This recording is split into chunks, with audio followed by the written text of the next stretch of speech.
Hmm. That was good breakfast. Alright, let's do this.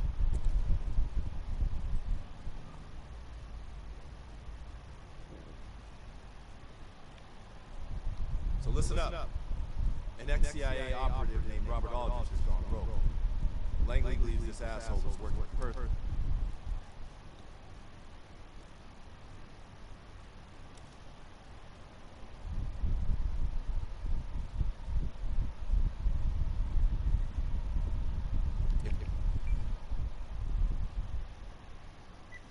We decrypt protection on this disc. We might be able to take down the entire spy ring. This is why we need you. Show us those skills.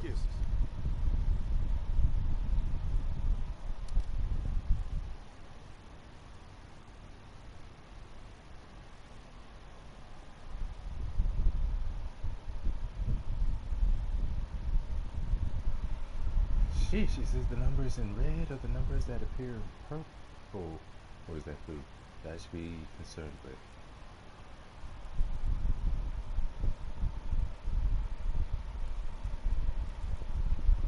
Evidence is hitting red light, green light.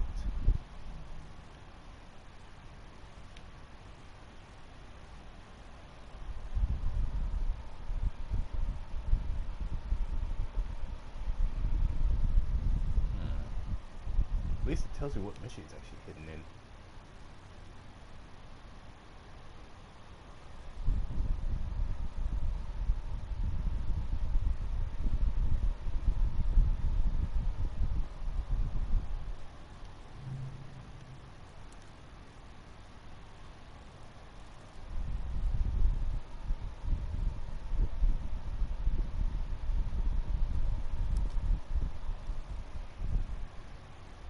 Interestingly, apparently Adler changes up the story almost every time when you actually buy the stuff.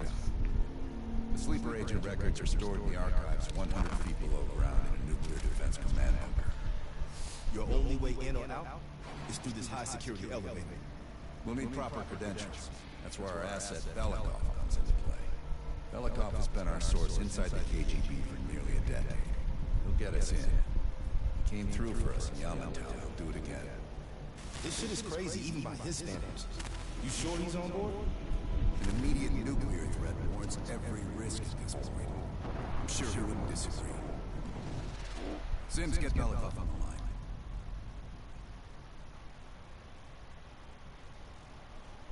Well, at least a lot of these mission introductions and epilogues for each mission doesn't take too long.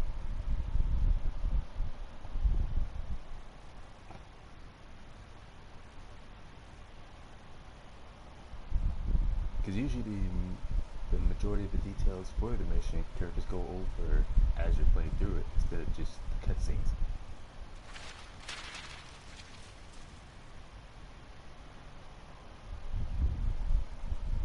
Also, what's funny is that it was just last night, the last time I was playing this game, that I noticed the Black Ops in the title. Because I was so busy paying attention to the Call of Duty and Cold War being bigger bold letters in the title. Somehow I missed that. I was like, oh, this is part of the Black Ops series.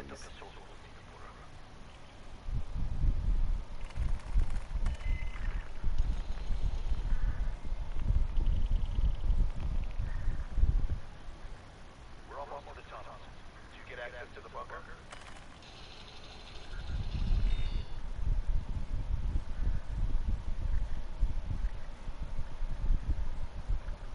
There's always a problem. Solve it.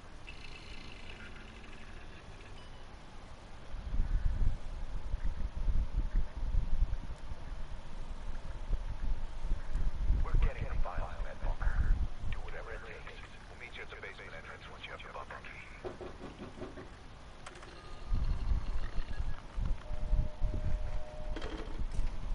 Belikov, you've been summoned to the conference room upstairs.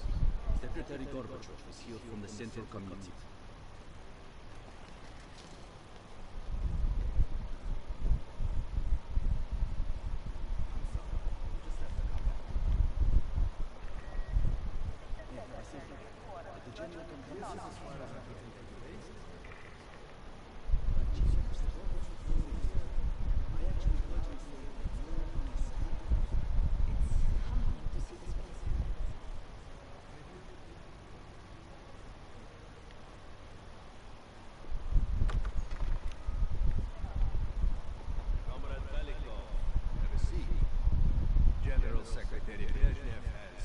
taken an interest in the new security development.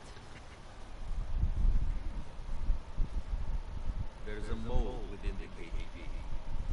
The committee wants someone from the first chief directorate to oversee Colonel Kravchenko's investigation. If you've not met him already, this is Imran Zakayev. Thank you, Secretary Gorbachev. And thank you all for welcoming me with open arms. I can think of no greater tragedy than the home violated what leads That is a big ass cigar. trust and love of the family is sick. Apparently, not everyone shares your bleeding sentiments. Comrade Belikov, as head of security, I understand practically exhausted yourself trying to unearth this. How is that gone?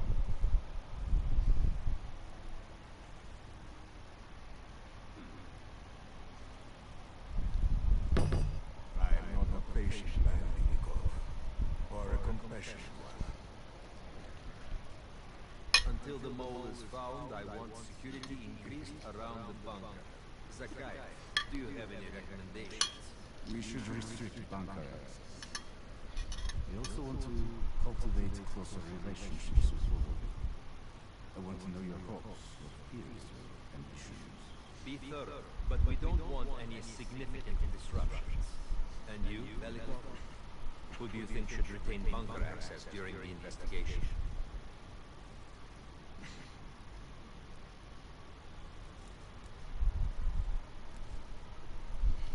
Comrade Belikov, my apologies. Even your bunker access has been revoked.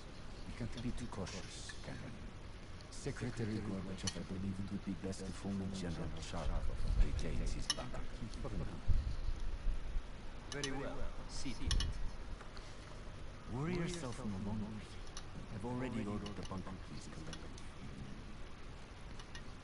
Comrade Belikov, we are in grave danger from the capitalists. Our collective, our very way of life is at risk. The traitor will be caught, and he will pay a high price for his betrayal. Belikov, you are dismissed. That other guy, what the heck was his name? Yeah, I forget. He was that older looking guy with the very quiet bunker key. Investigate multiple ways to acquire a bunker key. I'm being watched. I need a bunker key. First, I'll have to kill the cameras.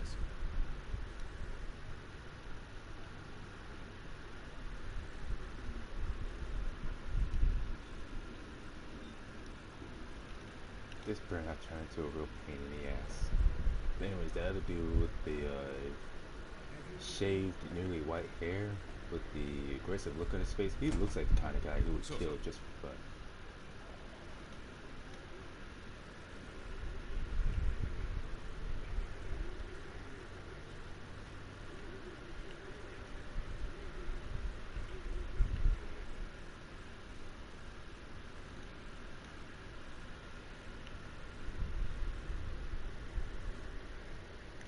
Dang, Charkov is actively moving throughout the area. This is not gonna be easy by any stretch. By any stretch. You know what I mean.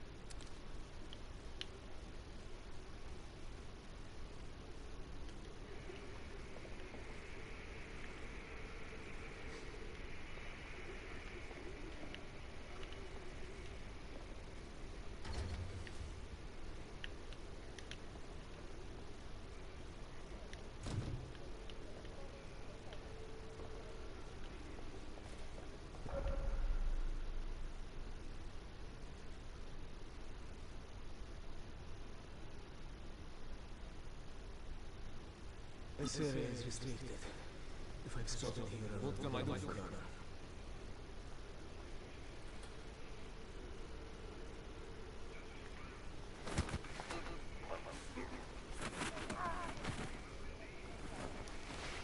Now I need to hide the body.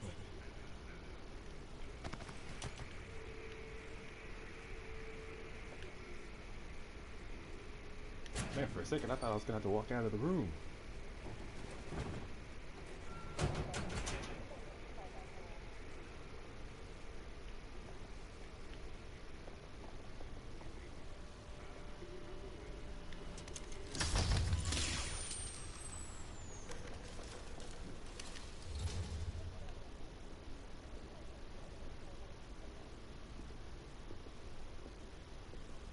I have to get a bunker key for Adler. I'll need it to access the vault. Unfortunately, Chekhov now has the only one.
Hey, move out the way.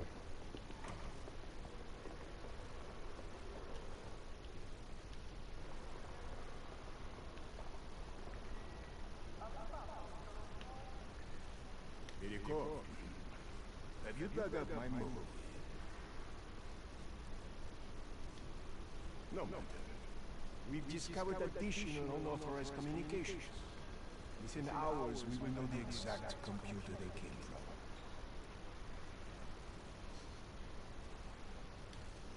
Comrade. I will be exposed soon. In the server room, I could point evidence towards Chekhov.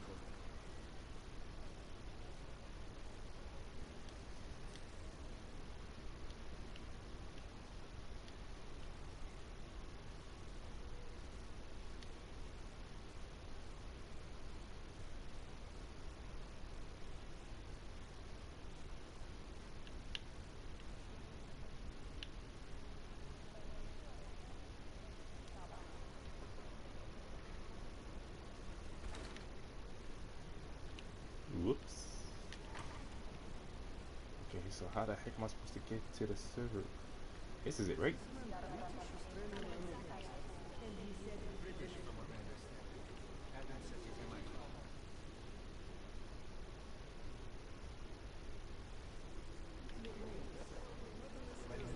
I hate maps and games that don't tell you if the area is upstairs or downstairs.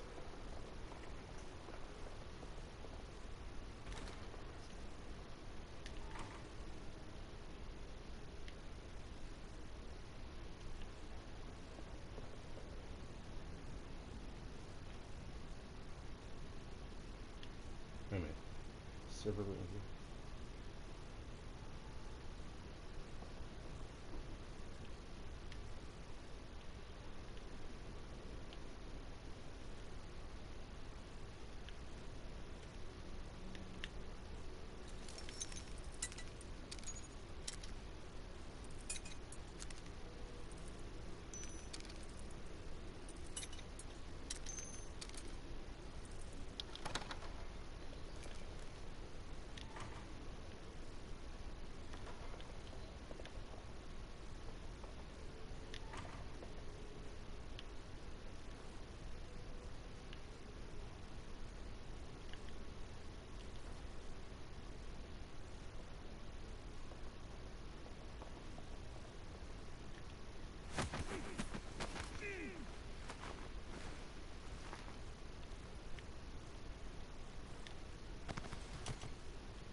convenient. There's all these lockers for me to hide someone's body in.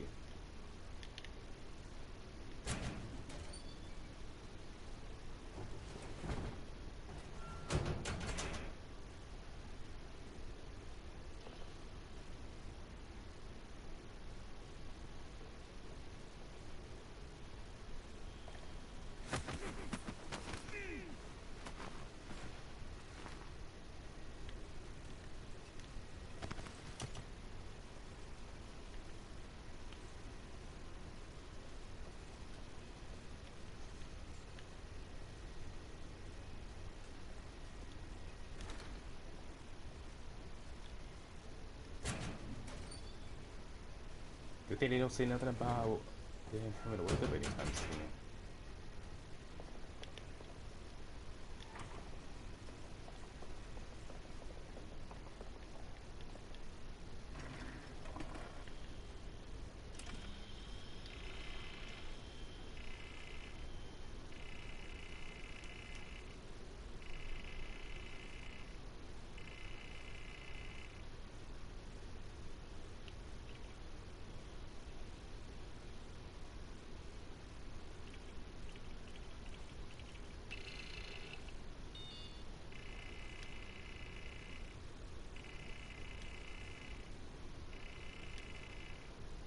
Oh, okay, I see.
The armory guard has a weakness for cubits. Okay, perhaps I'll bribe to get me inside.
you dug up my motive? Cherkov. That's absurd.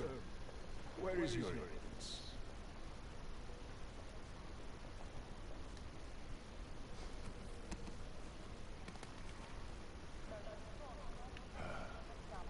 I have no idea how this got past me. Cherkov will be passing through here soon. When he does, we will apprehend him.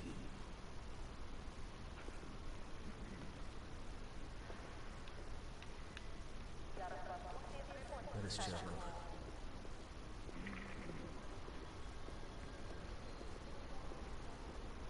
General Cherkov. Just how long have you been speaking to Mother Russia? Excuse me.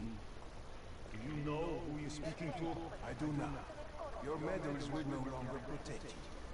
Please empty your pockets on the counter. Colonel, have you lost your mind? Now step over there and lift your arms to the side. You're serious? Fucking do it. Yes. Once they apprehend Cherkov, I'll take his Way way. of setting up my Okay. fall. I'm looking forward to hearing the response of the Central Committee. Me too. Now go in that room without saying another fucking word. And if... Okay, now I need to head to the basement and let Adler steam in. To the basement. Man. It's like every game I play, something about going to the basement or whatever building just makes me feel nervous.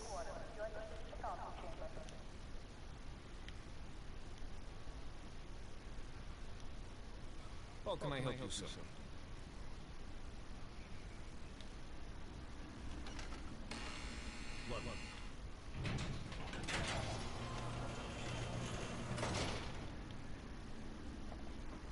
That's gotta be an easy job, just buzz people in and out.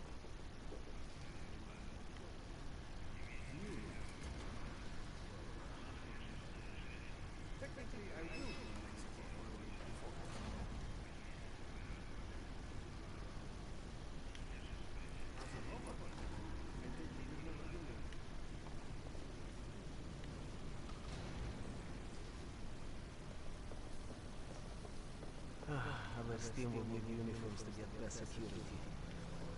Luring 2 soldiers into the tunnel shouldn't be difficult.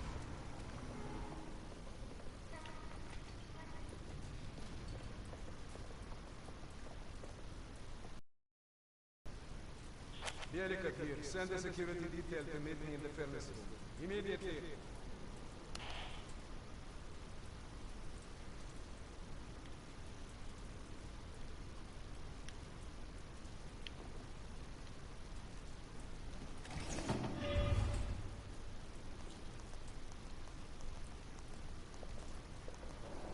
Wasn't sure you'd come through.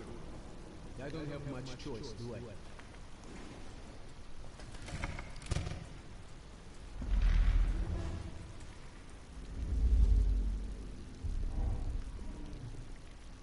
This keycard gives you elevated access to the bunker.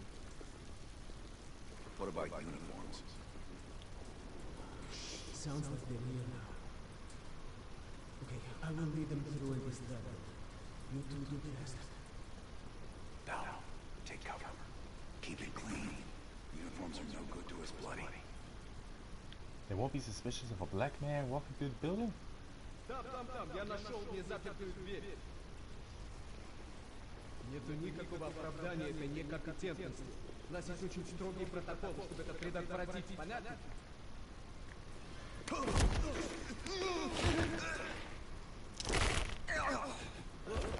Okay, I have to leave, but you should have everything you need.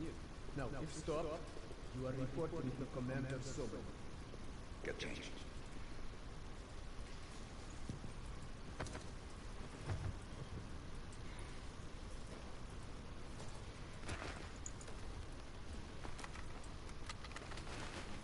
Here, our weapons and keycard are in the bag.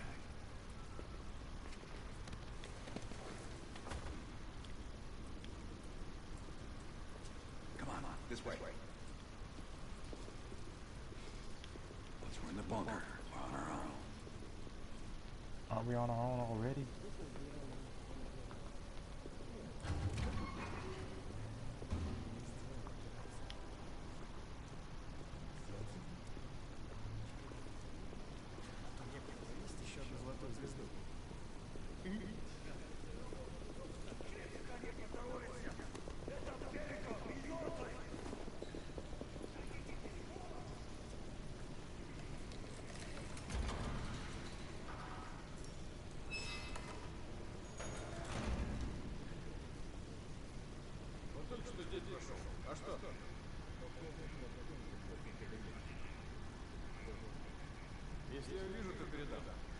нас усилия.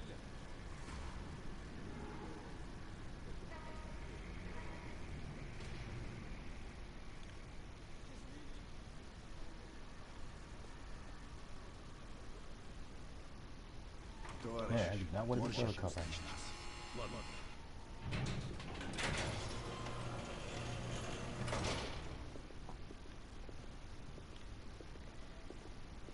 No metal detectors for us. We're going around.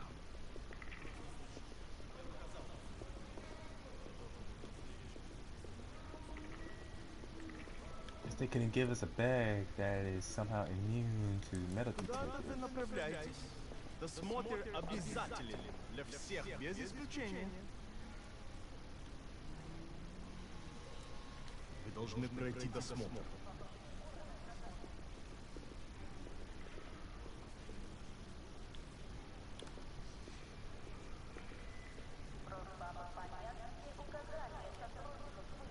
Товарищи, доставьте вашу сумку сюда для досмотра. Дайте мне корпус.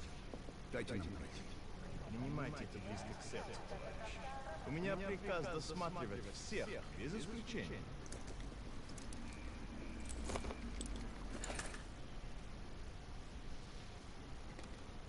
Товарищ, ты нужен за кайф. Я разберусь. Спасибо, товарищ.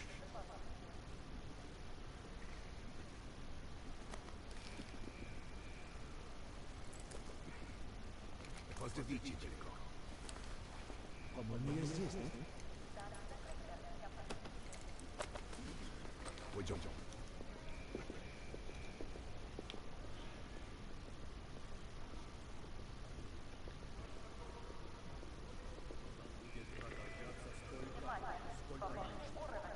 Что здесь происходит?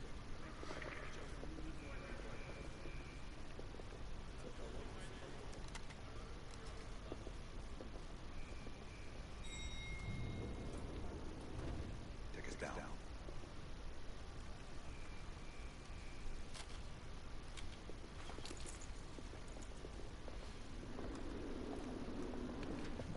Oh man!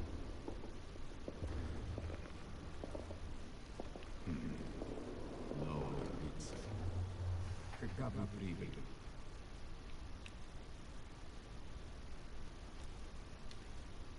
Ах да, разумеется.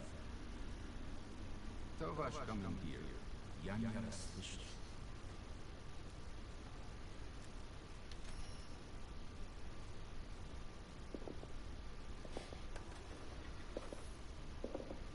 Хвалься, я как раз к нему на прием. Обязательно передам ему привет от вас. It's assholes like that we gotta watch out for.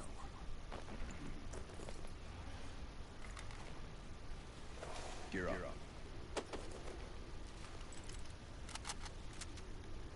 They won't be happy to see us down here. Wait for my word. Oh, rendering was weird. I was about to say, why did I get the crappy gun?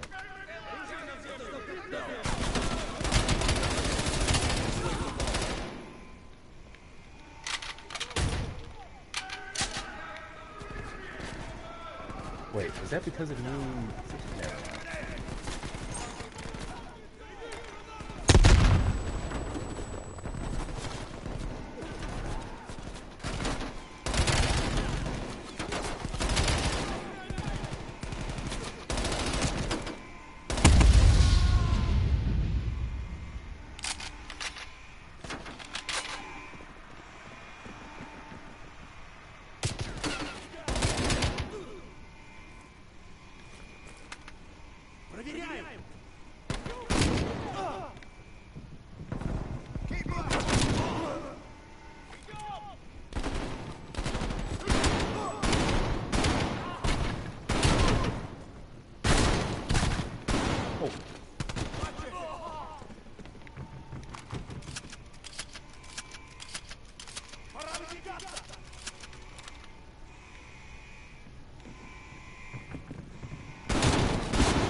gas canister in the back.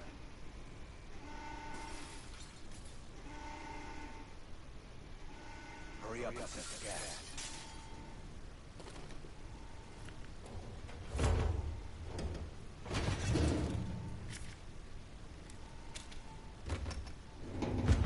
Good. Let's get to the ball.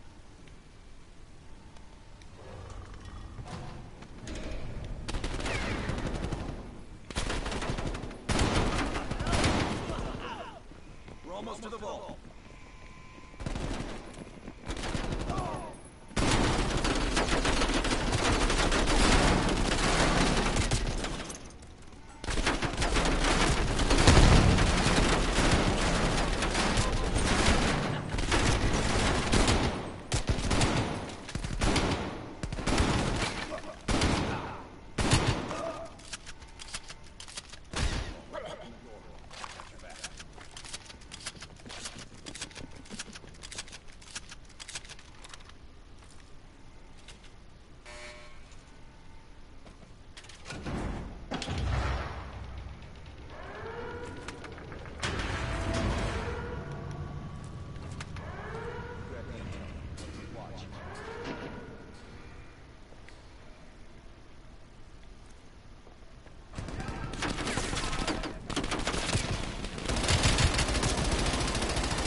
There's the list belt. Copy it to a disk.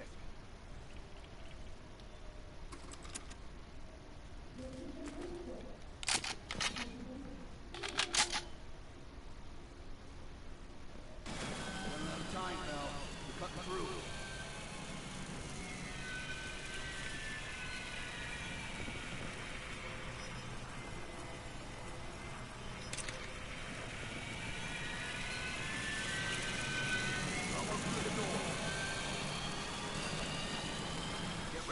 Here they come.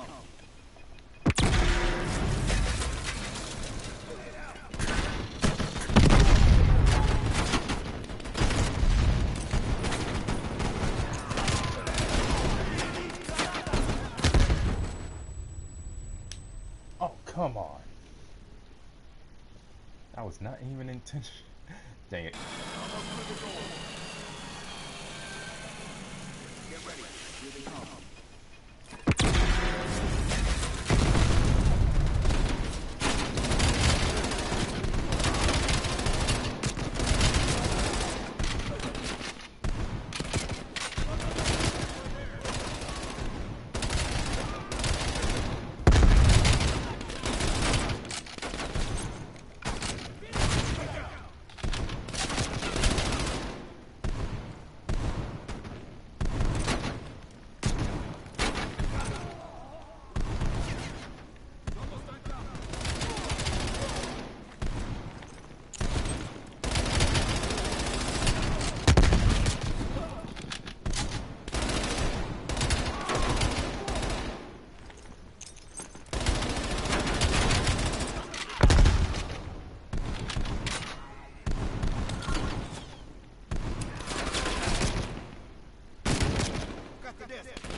Oh, it's such a limited amount of rounds.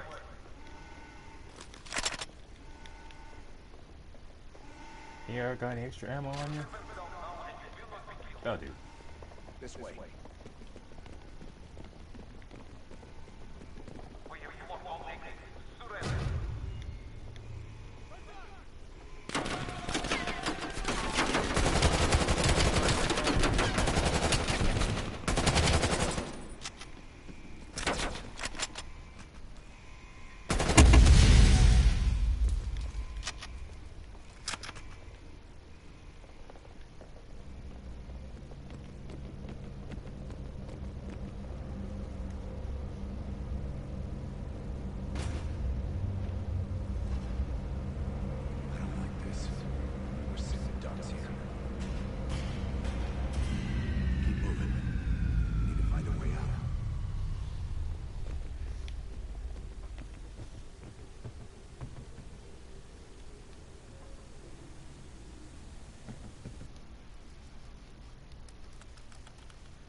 Time for Plan B, Bill. Activate the gas.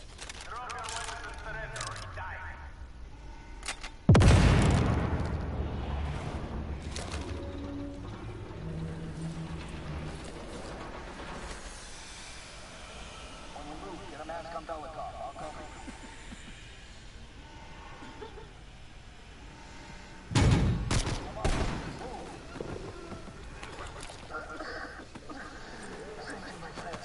What's the situation up top?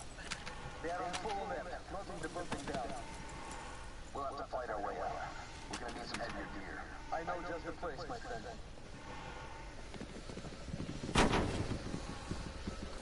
They have heavy weapons by the elevator.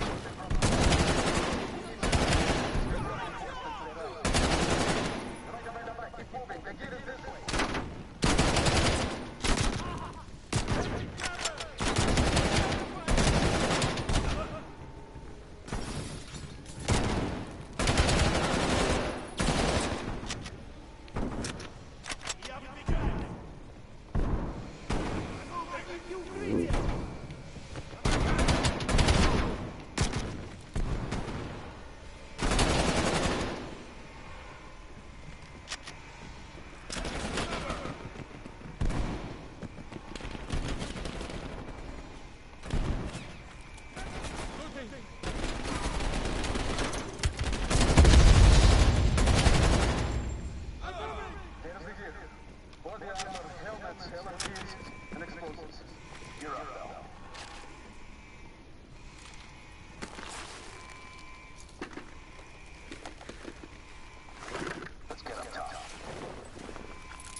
Southwest courtyard in 5 minutes. Belikov is taking a run.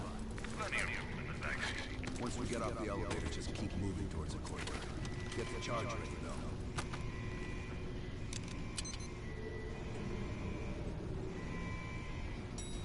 Let's go, Bill.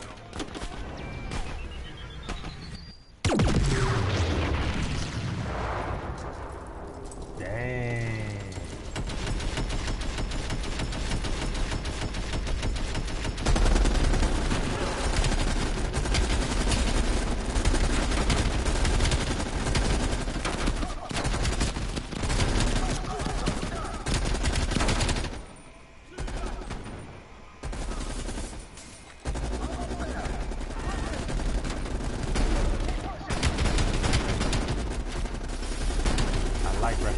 Shotguns. They are the best.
I wonder if I switch. It's about time. Been waiting for your call. I got a trophy. They caught the hell of a mess in Moscow. Dang it. Was it worth it? Adler managed to get the list of sleeper agent names, despite himself. He's got balls, I'll give him that. Bell did well. Seemingly. But I think that team is getting too comfortable.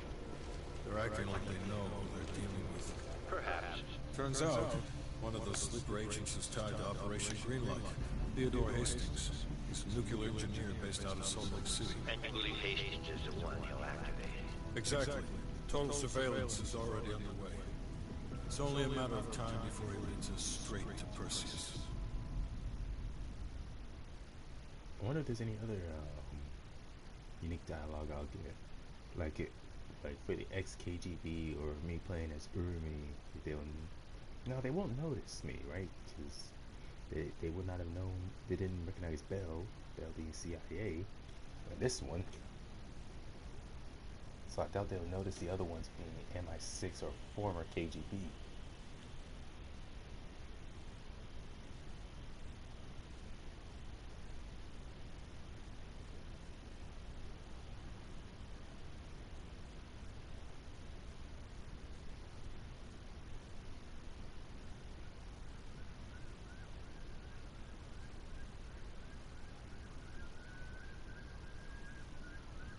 This is it. The recent movements of Theodore Hastings has led us here. Cuba. Right in our backyard. A vacant government facility in the Cuban countryside has become a hub Dang, for Sims is ready to kill activity someone. and the likely location for stolen nuke. No doubt Castro allowed it. $20 to anyone who can bring him down before me. Who? Castro or Perseus? Whoever. We are not going to let him move this nuke inside the States. It's time to take down Perseus once and for all. Team, I forgot. It was the during this time there was the Cuban Missile Crisis. Once we strike, there's no turning back. Ain't this supposed to be around when Kennedy was alive, when they were trying to prevent the Cuban Missile Crisis?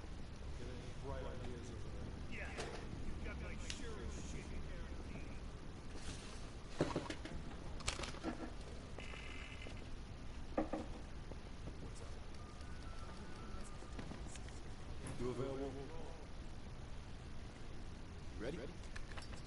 Look ready. Yeah. Check this out.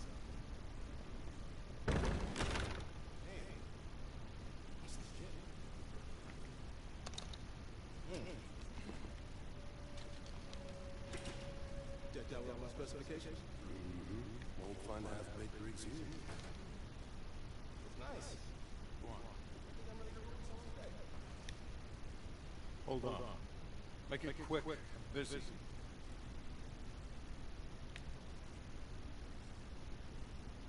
Plan A is Agent Asley. We didn't pick Lazar for his charisma. He's an expert in bomb defusal. If it's live and he can't disarm it, he's still gonna get that nuke out of there. Bring a change of pants. Negative.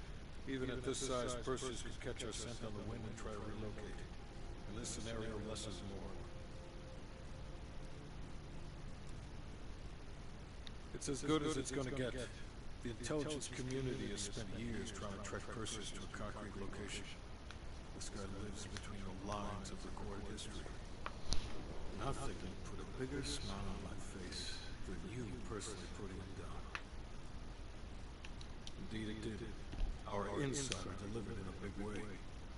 As for you, the baseline expectation around here is to surpass every expectation. So from the bottom of my ass, welcome to the team. Gee, thanks. I'm not in the business of discussing my personal views on team members to subordinates. Anything else?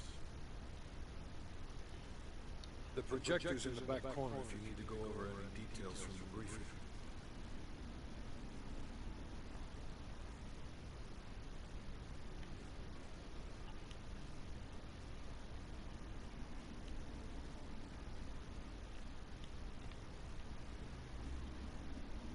Look alive. It's Adam's protege.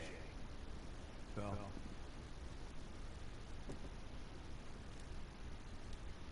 That one you just snuck into the KGB with Adler, hacked their database, got out in one piece. And I'll be going in with my boy here. If I were Perseus, I'd be running for the hills. And I'd be calling in a mortar strike on that hill. Are you fucking serious right now? Don't get him started. No. Hold on, let me set the record straight. Here we go. So yeah, Castro and I have some history between us. I had the opportunity to off the man, but our intel was flubbed. That's in the tidal wave of shit all the way up to DC.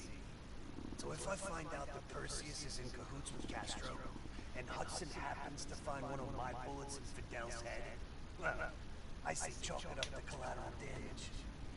Huh. Kept it under 5 minutes. I was expecting a diatribe.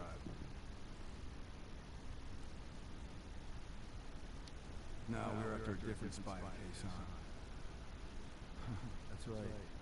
Our team was right next to Adler's when we touched down in Wave City. That's also the first time I had the misfortune of meeting Hudson. In all those years, nothing's changed. He still has the personality of a wet fucking blanket.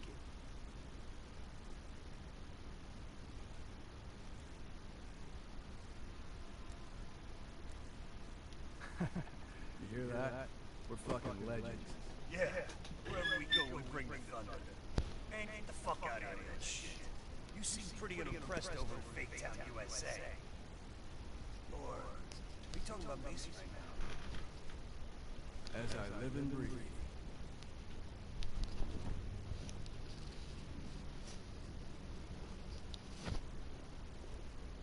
You got a point in saying that? You sound concerned too. If you're trying to be friendly, this is the dumbest way to go about it. We're just fucking with you. He should be concerned. Yeah, for Adler, it's a culmination of 3 decades of meticulous tracking. We'll probably be extra pissy on this mission. I advise you to stay focused and drop the nostalgia.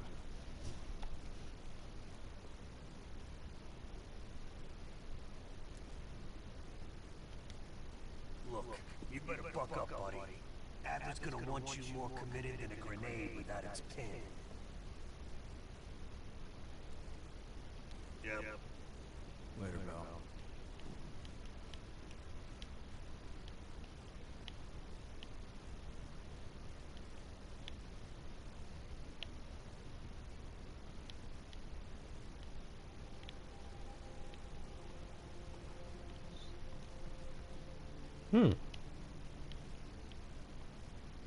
Got the whole team together and everything.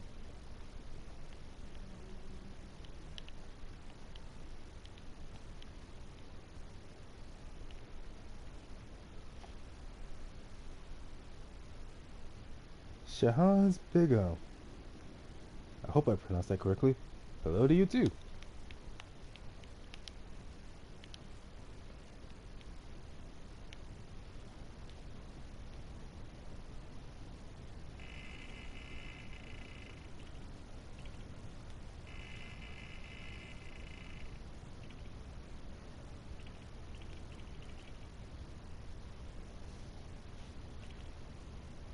Let's see. Frank Woods, Lawrence Sims, Helen A. Park, Alex Mason, Eliezer Lazar Azole, Russell Adler.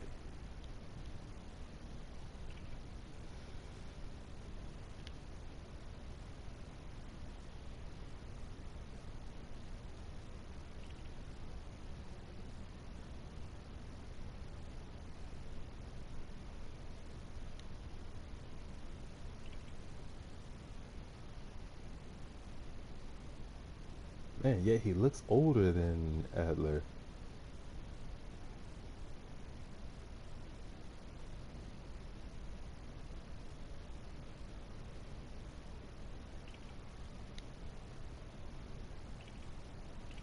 Wait a minute. 1948. 37, 48.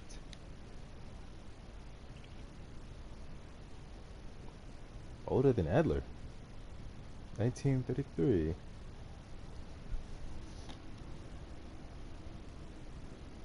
Compromised in 1961. Victim of, what the hell is menticide? Rehabilitation considered successful. Periodic psychiatric evaluation ongoing. Oh yeah, for the supposed, what was it? Oh yeah, mind control or hypnosis he's supposed to be under. 1952. Wait a minute, 52.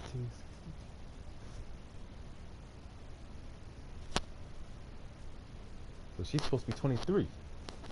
Dang. Psychological warfare project since 1978. Expert on international.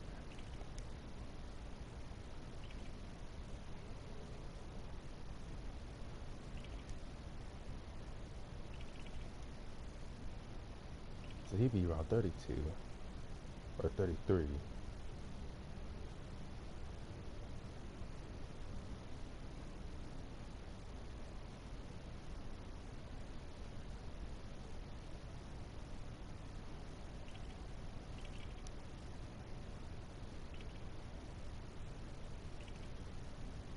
They have it set up in a way where it's hard to see the, you can see the state but not the city.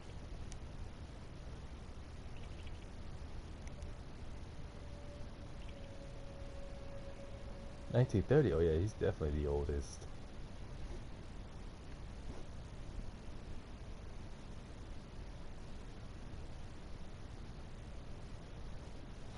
Yeah, it's supposed to be 1981, or going into 1981.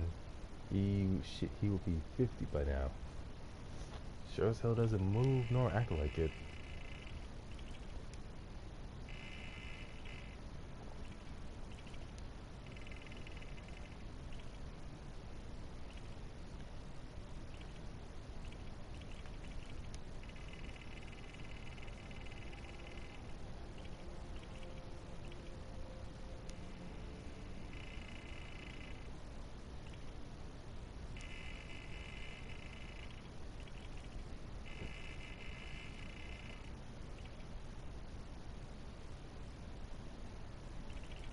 I ain't reading all that.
Point of no return. How interesting. Hastings left Salt Lake City. Tracked his movements all the way to Cuba. We have to assume Percy's moved the nuke there.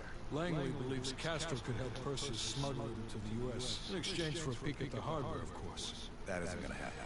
What's the plan? The last read we have on Hastings came from 30 miles south of Havana. We suspect Persis is using an abandoned compound there to hold the nuke. They're working under the radar, so expect moderate security.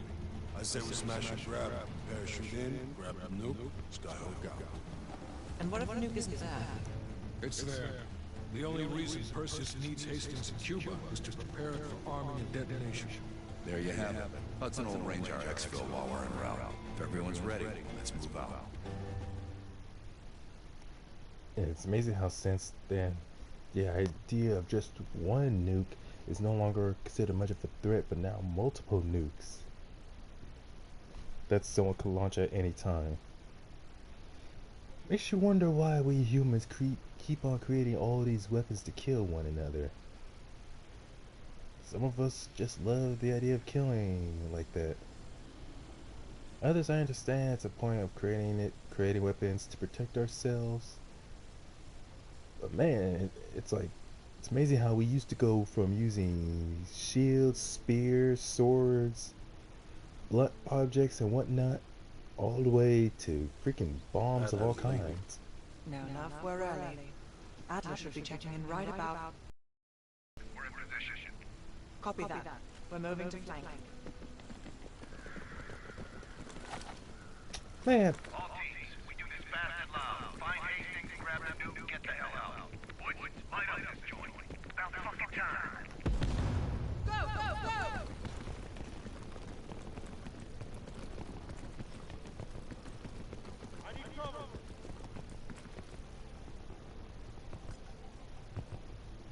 Do the honors, Bell. Naturally.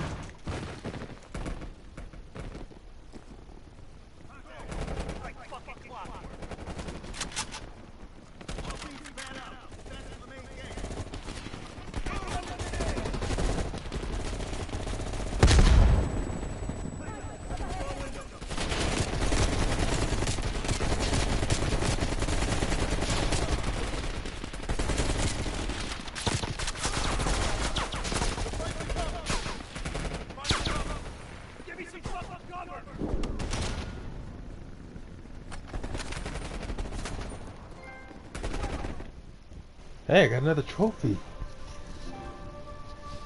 That's always one of the fun things about getting a new game. You're just able to get trophies left and right. Kill 200 enemies with an AR.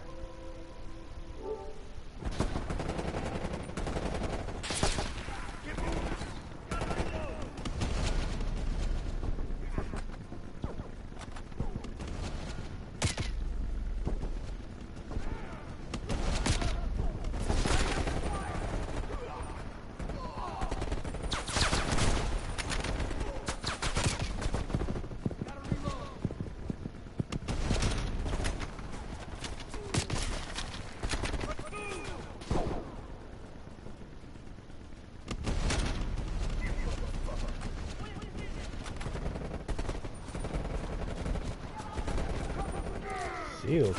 Two shields.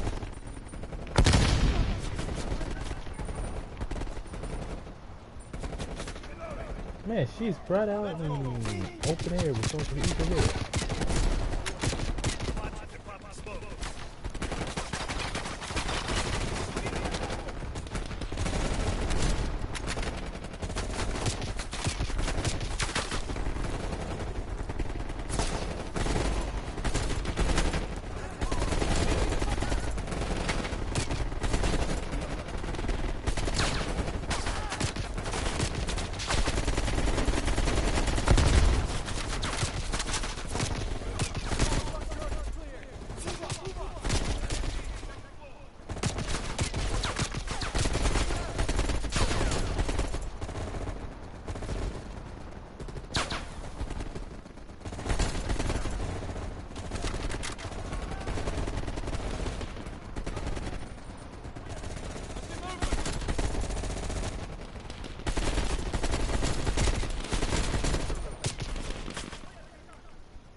That's the thing about infiltrated compounds. The enemies are seemingly never ending. Like it's literally legion after legion of enemies just coming through.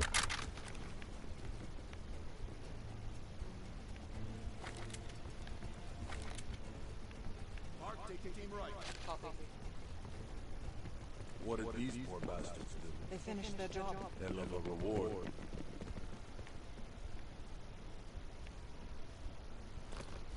Spread out. Find that nuke.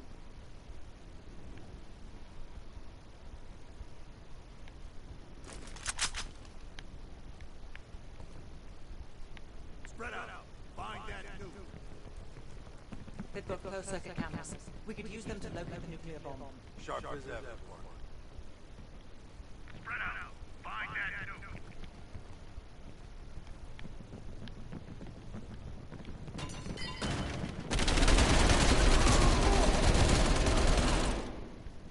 It's quiet all of a sudden. Stay sharp.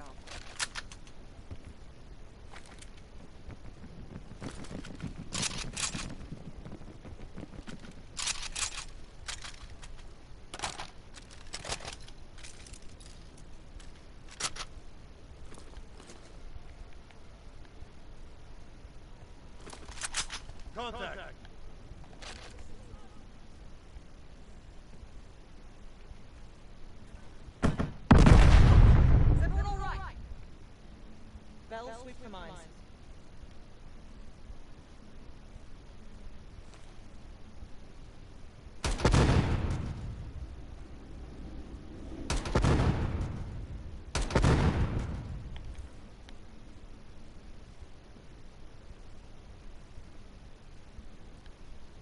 I hate minefields.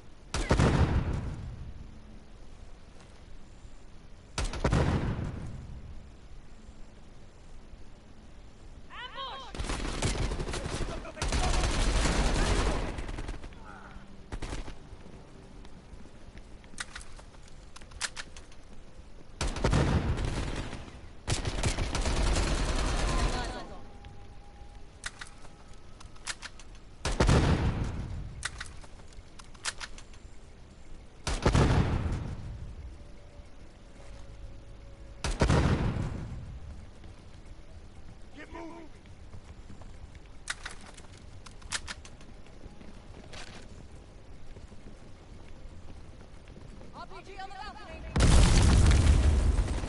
Moving.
We finally grab that drink when this is over.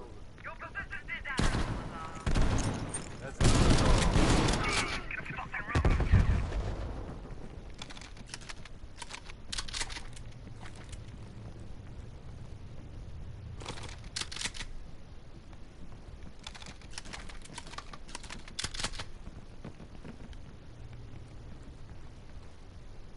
Lovely.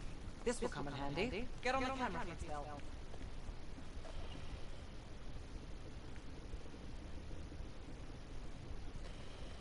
Mason, you missed one behind the counter. Thanks, Mark.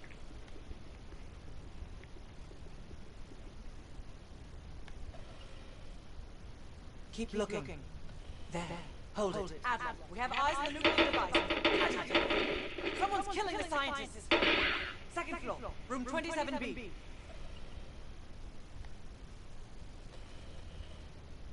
I was a bit concerned by the trucks that are... Yeah, whose trucks are those? Should we not be concerned about that?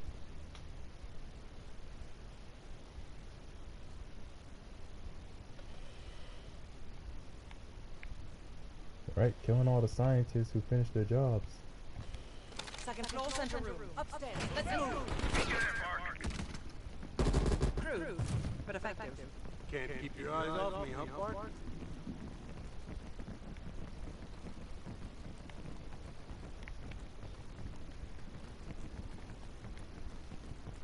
Bell, use the C4.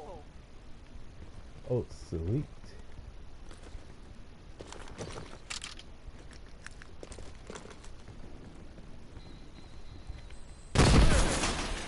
Adler, we're moving to the second floor. We're pinned down. Move ahead. We'll catch up.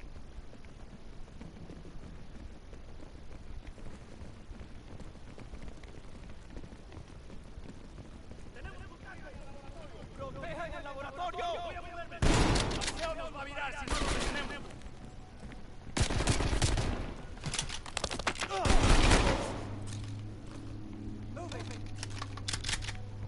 I'm moving.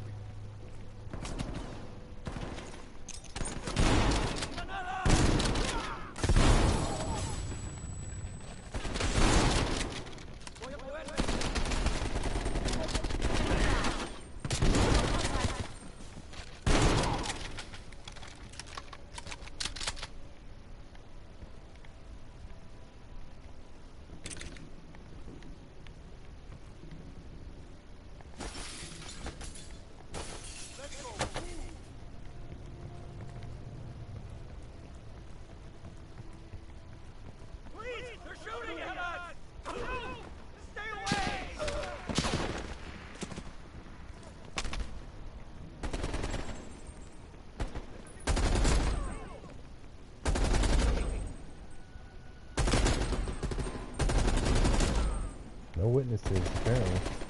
I need cover fire.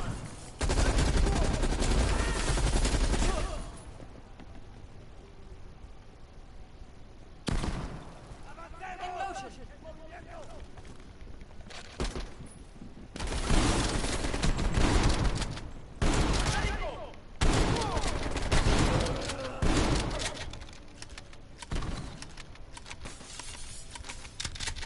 They're really hunkered down. We must be getting close. Take out that heavy MG.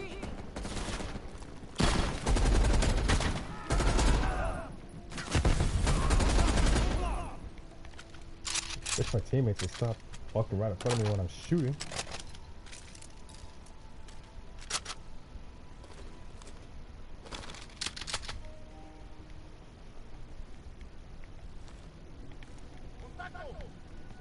I'm moving.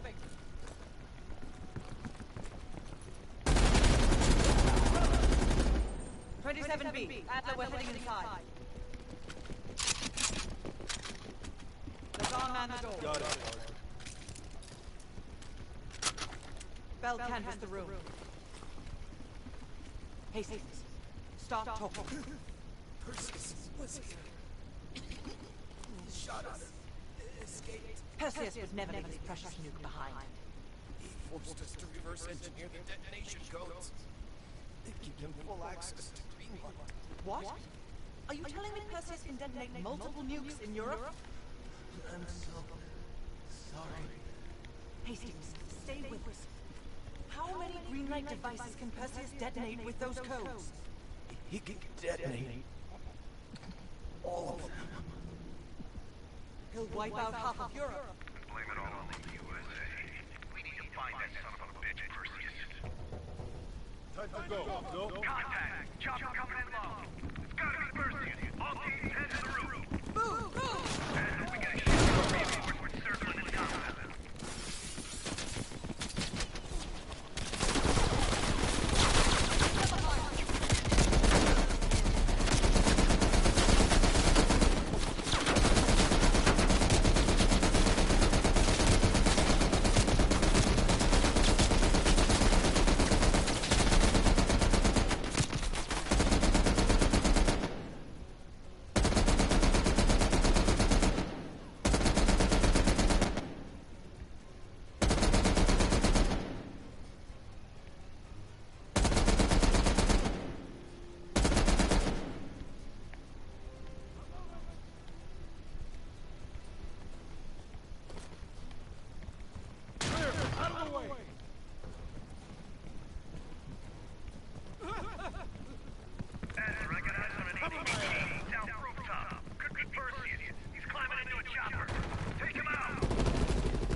Go, Bell. I'll bring up the rear.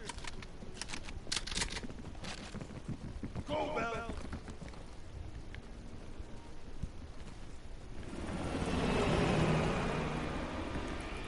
Fuck me, the chopper got away.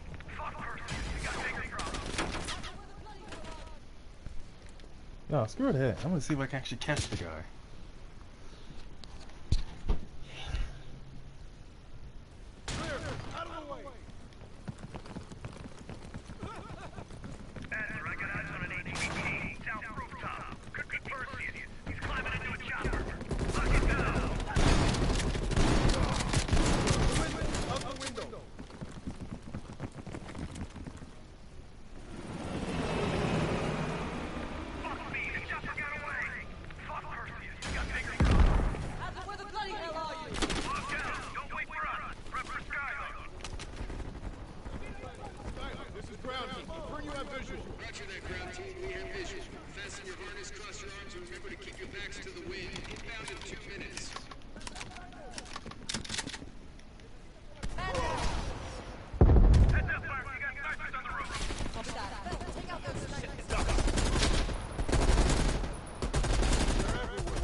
Don't tease me, partner. But we'll have none of that horse mix you call beer. It'll be a proper drop. Get ready. Here they come.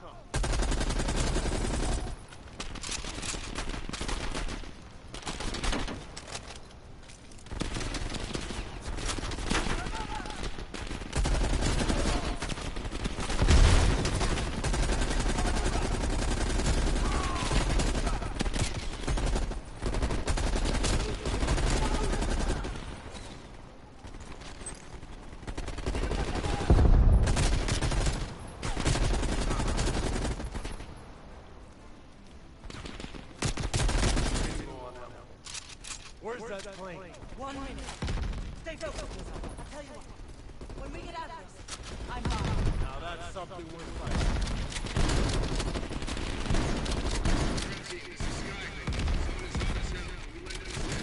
That would be much appreciated, Skyler. Roger that. Help is on the way. Roger that. Clearing the roof now. That's a hit. Good impact. Firing. Good effect. Good effect. Ground team, we only got enough fuel for one more pass. Be ready for extract. You will not get another chance. Copy that, Skyhawk. I can see the plane. Park, we need to hook into the line now. We'll do it in turns. Bell, you harness up first. We'll cover. Go. Hey, another trophy! Sweet. Kill 25 enemies with the AC-130 while defending the rooftop and end of the line.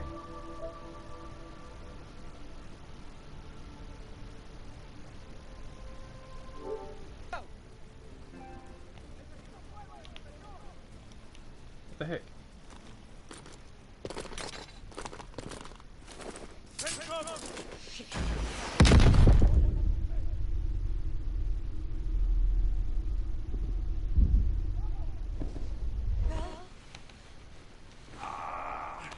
Ground team, contact in T-minus 10. Reach.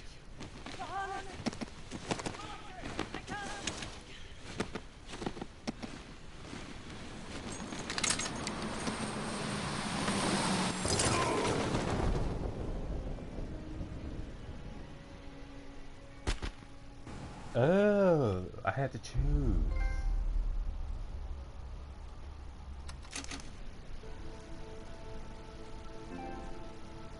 Inner line camp. Ashes to ashes. So I guess there's two more. Ashes to ashes and final countdown.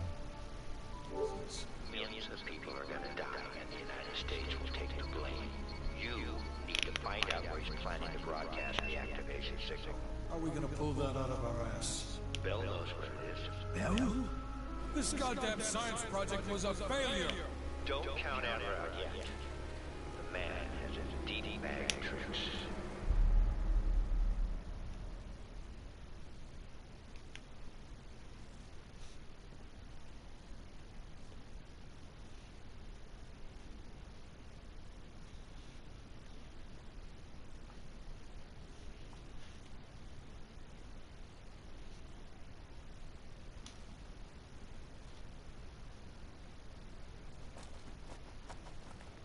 Come on, a little further.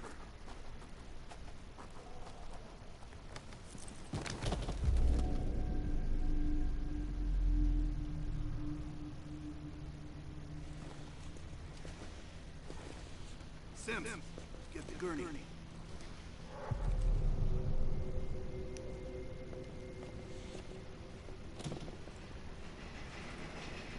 Was an actual hospital too much to ask for?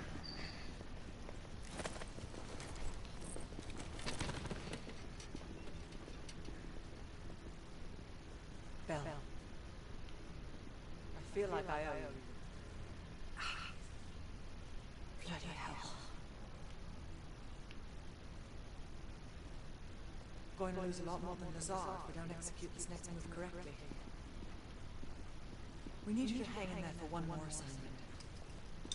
I'm counting on you again, Bell. Sims, get the dosages ready. All of them. Adler, stop wasting our valuable time. He's of no use to us anymore. Stay alert, Bell. You're the key to stopping Perseus. You always have been. No more this half-ass. We're doing an intracerebral injection. Oh, this is not gonna feel well, Injecting is it? directly into the brain can provoke seizures, or worse. Ooh. The eyesight. You sure about this, Doctor?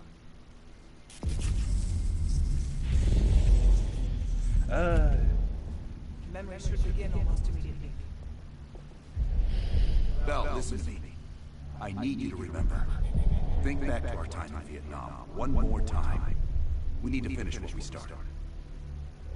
We had a job to do. An injection through the eye socket. Yeah. You know, I heard in some places there's people who are like Perseus. I'm trying to think. You What is remember it? coming They do face to face injections. with Perseus in Vietnam. Oh, I can't skip it. Anyways, they do injections right into the person's eyes, right into the pupils. I need you to relax. It's a way of like dyeing people's eye color. Crash. You made your way through the jungle alone. You found a bunker. Do you remember the bunker, Bell? We need to know what's inside that bunker. I'm guessing our character forgot certain details from this event because of PTSD. But anyways, what is this? Some kind of weird eye injection as a way of covering people's pupils or sclera to make it appear a specific color? Gnarly stuff. Like the amount of stuff people do to change their bodily appearance because they want to so much look like their favorite fictional characters or species from whatever cartoon, novel, manga, anime, cartoon that they watch or read or heard. Huh. Do not trust Adler. Adler is lying to you. Do not trust him. Do not listen to Adler. He is lying to you. He is lying. Do not trust Adler. Ah, some kind of brainwashing. During a mission to investigate reports of a Soviet bunker, your chopper was hit by ground fire.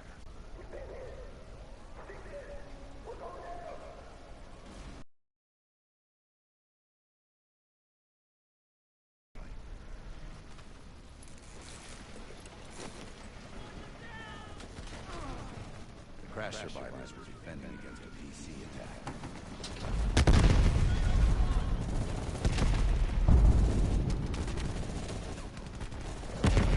You ran forward and picked up an M16.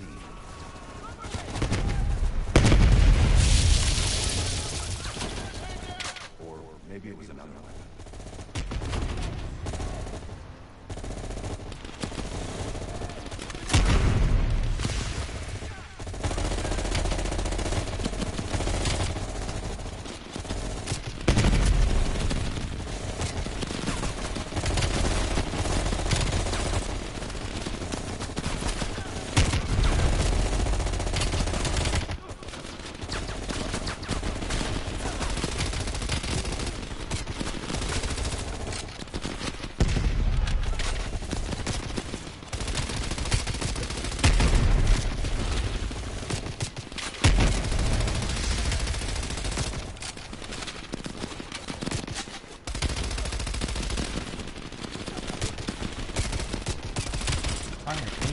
How am I gonna do these guys?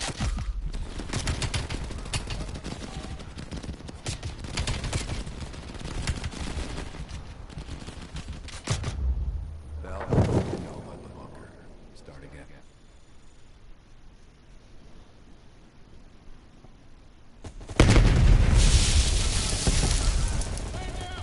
Or maybe it was another weapon.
It was then you realized you were the sole survivor. You set out to locate the bunker.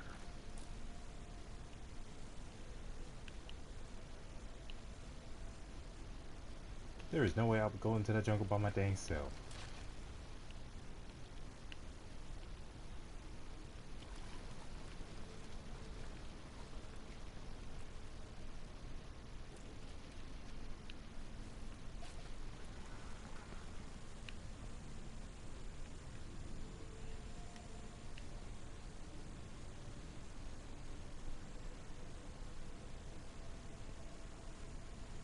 The path split near a ruin, so you took the right one, not the trail to the left.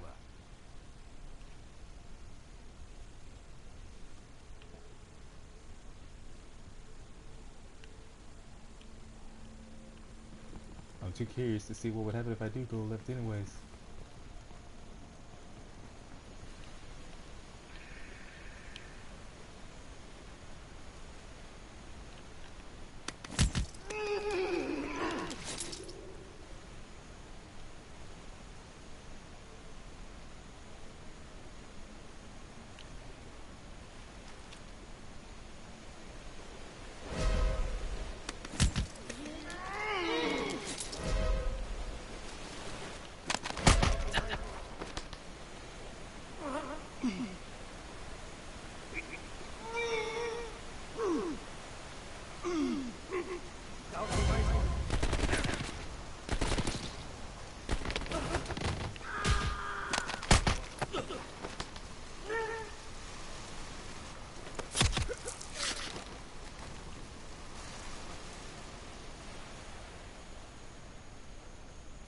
The zip line nearby was the best way back.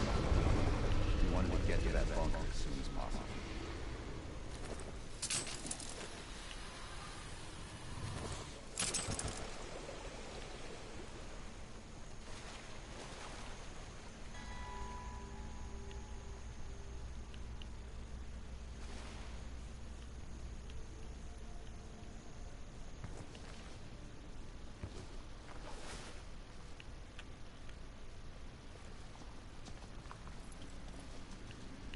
You equipped your shotgun and had a bow. That's when you discovered VC soldiers meeting with Soviet agents.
Guess I gotta go down that way.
If I remember, this is supposed to be an extender to increase the range, but also decrease the overall spread.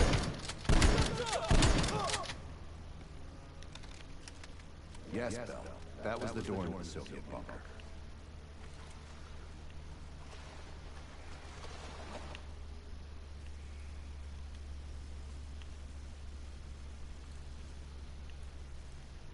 The useless letter doesn't extend.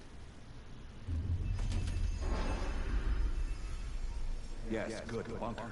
Now tell me about Perseus.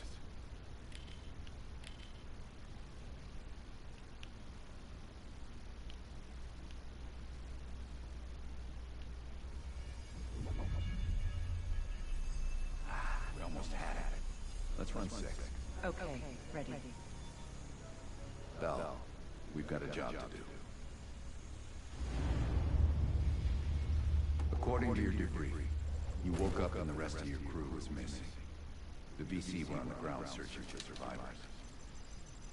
You readied your bow to take them out silently.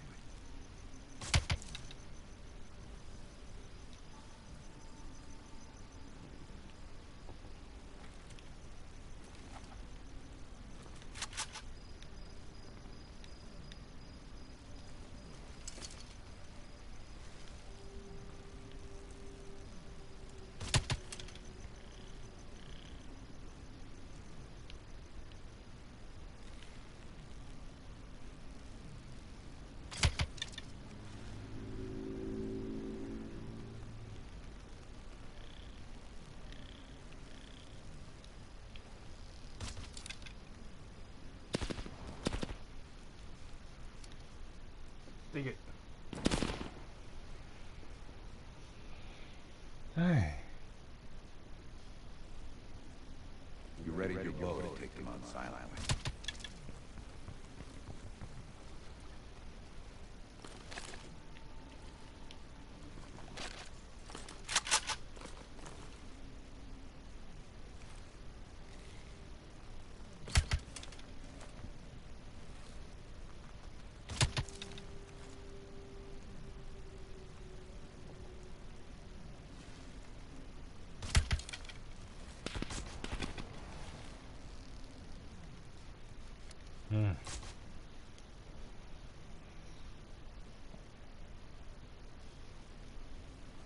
You readied your bow to take them out silently.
Path split near a ruin, so you took the well-traveled trail on your left.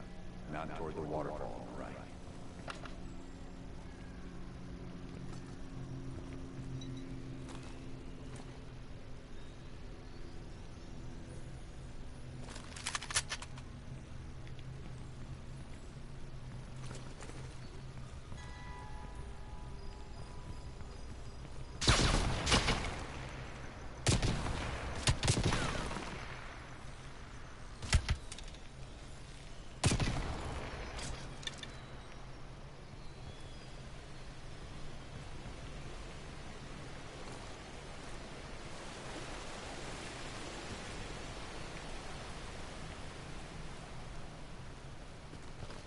You mentioned crossing a bridge near a village.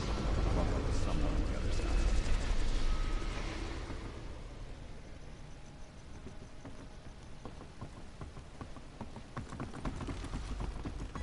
At the fork, you follow the road right toward the sound of gunfire. Seeing a firefight, you readied your M16.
Yes, this was the bunker entrance you described in the report.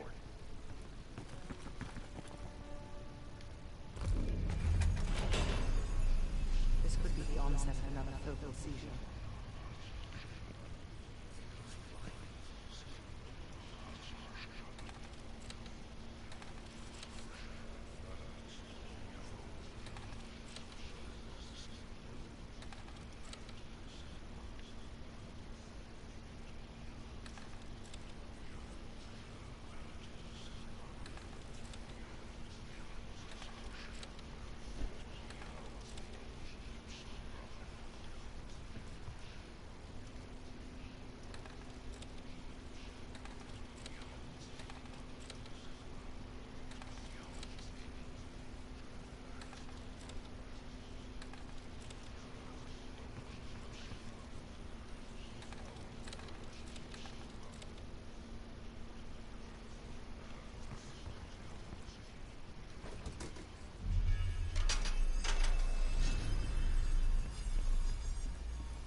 Come on.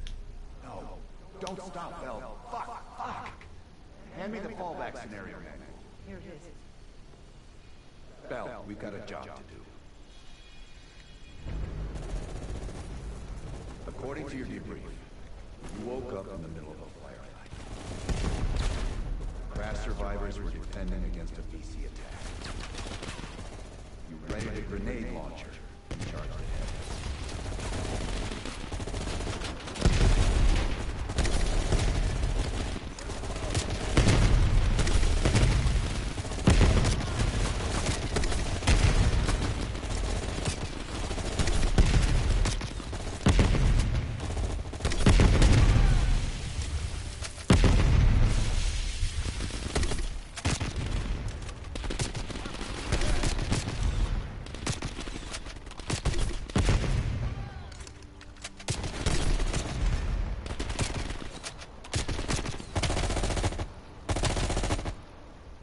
Adler this time. Weird.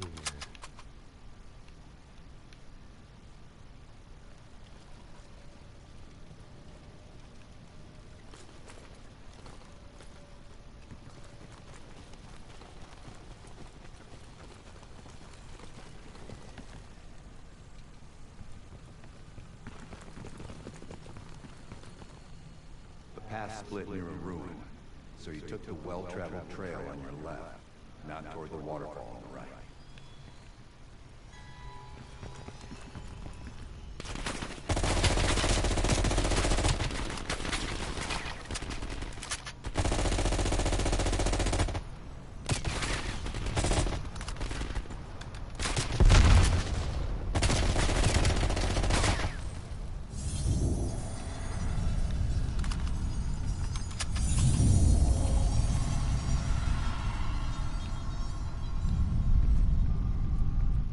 Reports at the bunker across the bridge.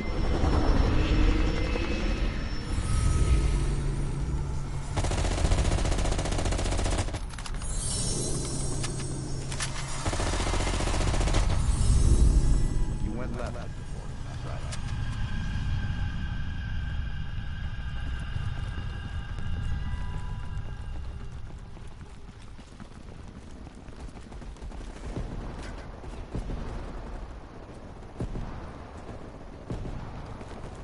Few allies were pinned down on a ridge. You readied your sniper rifle to assist.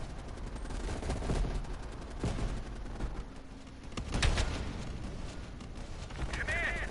This is Victor 4. We've got a possible Soviet commando in sight. Easy all over us. Requesting a napalm strike. Victor 4, roger. Diverting air power to your area, 30 seconds out.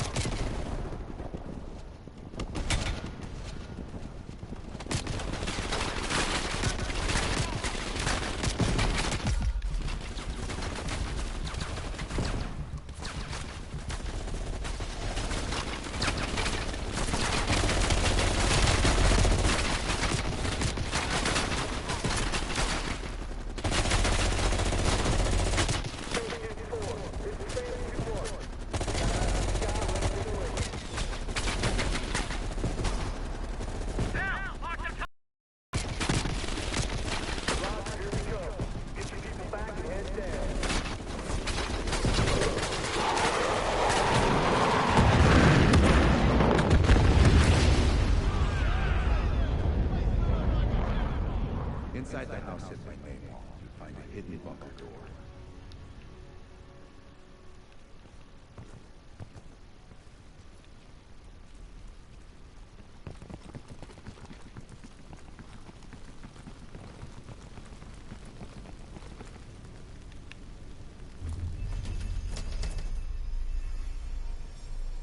I don't care if the door was fucking stuck. Open it.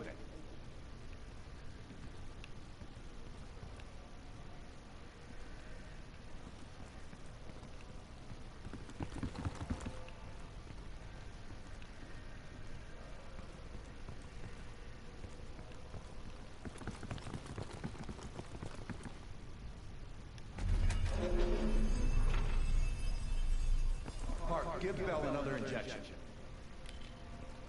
That could be me. Do it now! Bell's heart rate is already... Heart rate is spiking. I'm not sure how much longer Bell can last.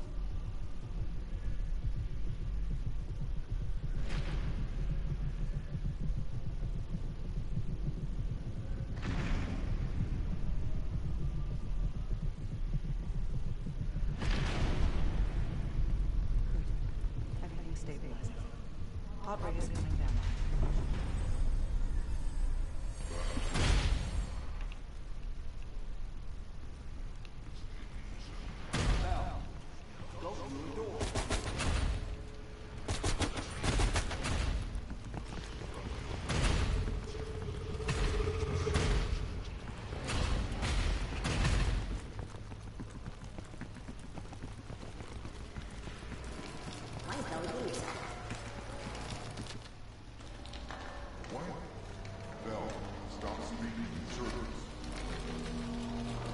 This better not be the other Call of Duty game I was talking about in the last stream, where it was like something of you going back in time to a different era, and it's all this psychological stuff they try to do.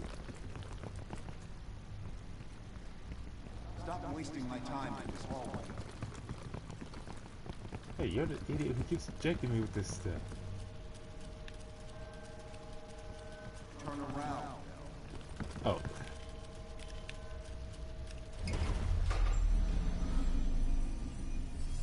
What? What the hell is Bell doing in the lab?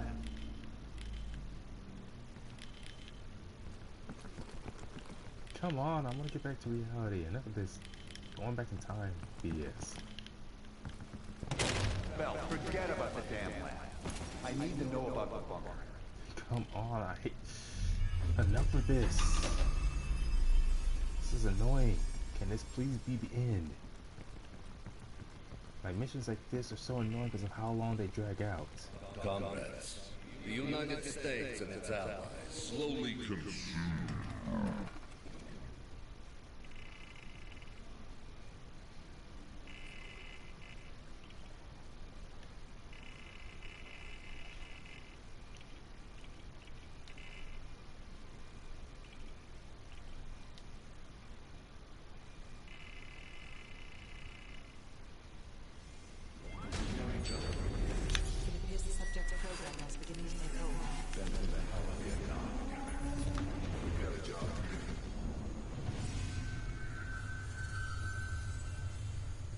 Can Bell survive another round?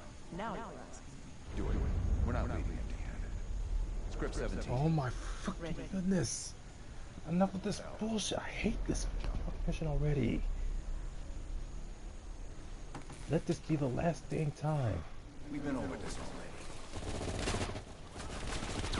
Skip ahead next time. Yes, please. The bunker door was right there at the ruins, Bell. You went in. Bell, go into the bunker now.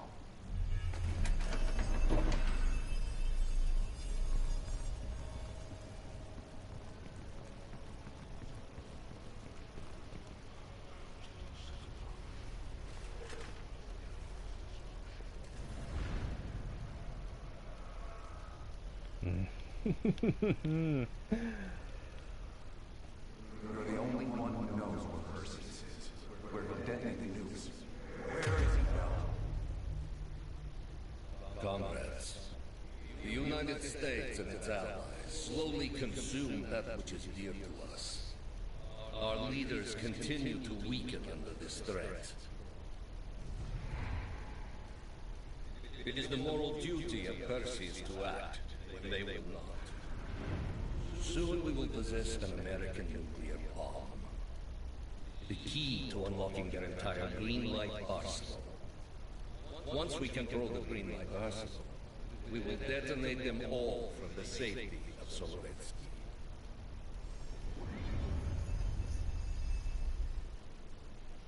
Solovetsky.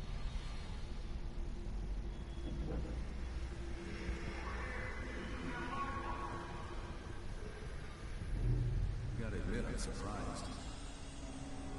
Didn't think they'd recover so fast. We tried. Normal forms of interrogation won't work. Breaking a subject's will and erasing their mind is a difficult and painful process. That's a small price to pay. The CIA's mind control program has had a great deal of success with implanted memories. Tell me about my time in Vietnam. Lastly, you'll need a command phrase to trigger the implanted memories. We have a job to do.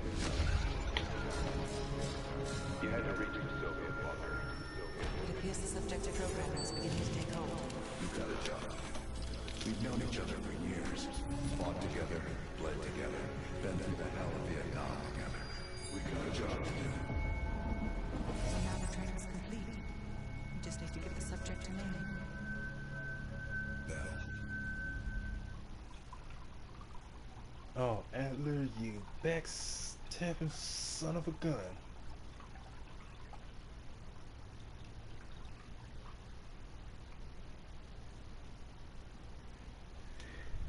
Man.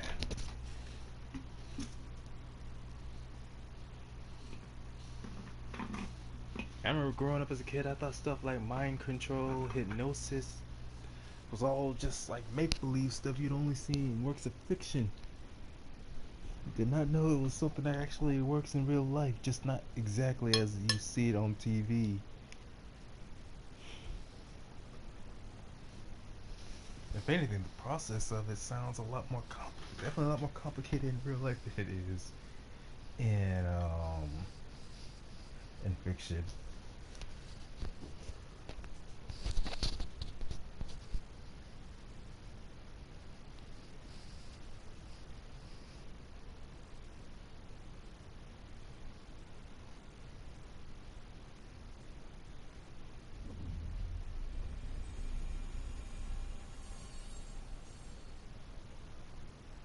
He's coming too.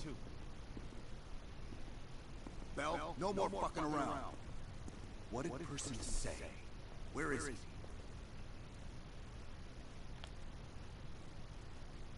What you're going through now is nothing compared to what you'll experience if you don't start cooperating.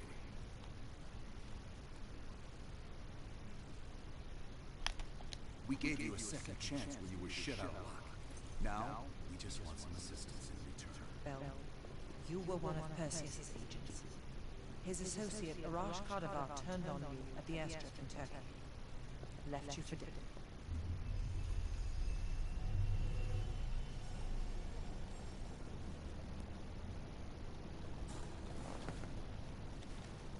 When the plane leaves Trabzon, it's stopping in Duke. This you know. What a twist. Here's what you don't know. Perseus won't be there. None of these hired guns are going to leave Duke alive. We'll dump their bodies in the forest. Then we will move the weapons to Volkov in Berlin. From there, we fly to Solovetsky. But I have other plans for you. Perseus thinks too highly of you. I don't want the competition.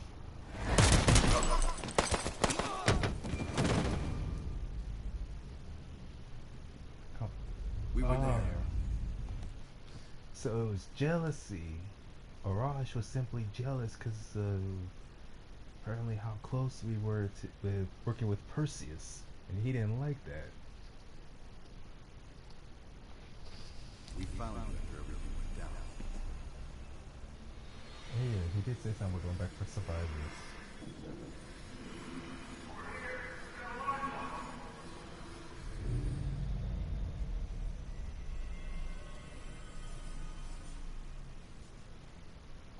The CIA reinvented you, Bell. We needed to give you a new identity. Replace the old. Sims and I both wanted you to be CIA. You didn't resist it as much as we thought you might. And you were able to utilize your language and cryptography skills as an added bonus. The bigger challenge was your memory. The CIS MK Ultra program used Atlas missions in Vietnam as a template. We needed you to have that shared experience, that lifelong bond, to establish trust.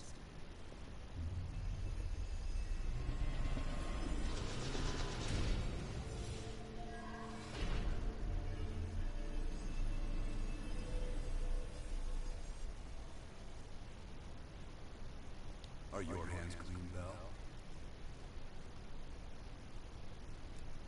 Interrogation didn't work with you, but thanks to MK Ultra's research, we had a backup plan. If you believed you were someone else, we could lead you to a place where you give everything up. I don't think so.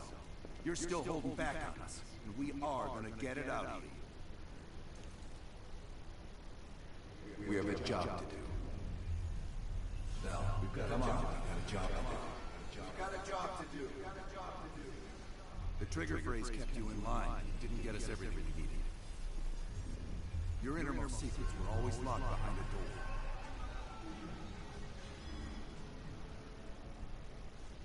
Bell, I realize you probably hate us right now. What we've done to you. I just need you to fully understand the stakes here. What you do right now is not about me, it's not about you. It's about millions of other fucking people. It's about stopping someone who... Oh, Park, I should have let you to die in that complex if I knew this was the outcome. So tell me, where is Perseus? Once we control the green networks, we will detonate them all for the sake of Solovets. This is your chance to find out who you really are now. Where is Perseus? For the sake of Solovets. Solovets. Sims, get Washington on the line.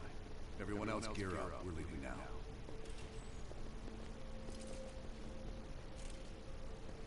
You made the right choice, Bell. Come on. You're still one of us.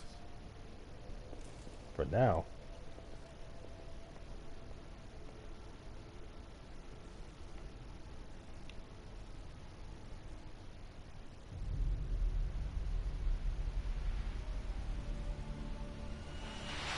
Perseus.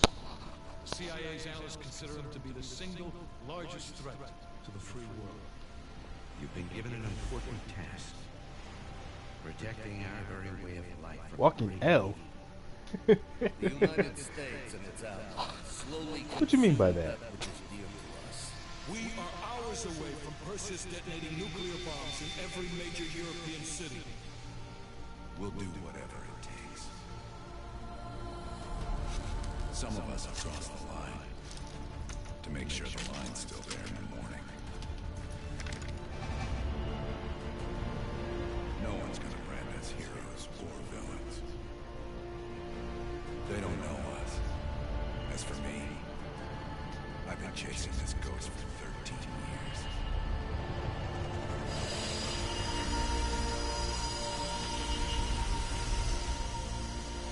That ends now.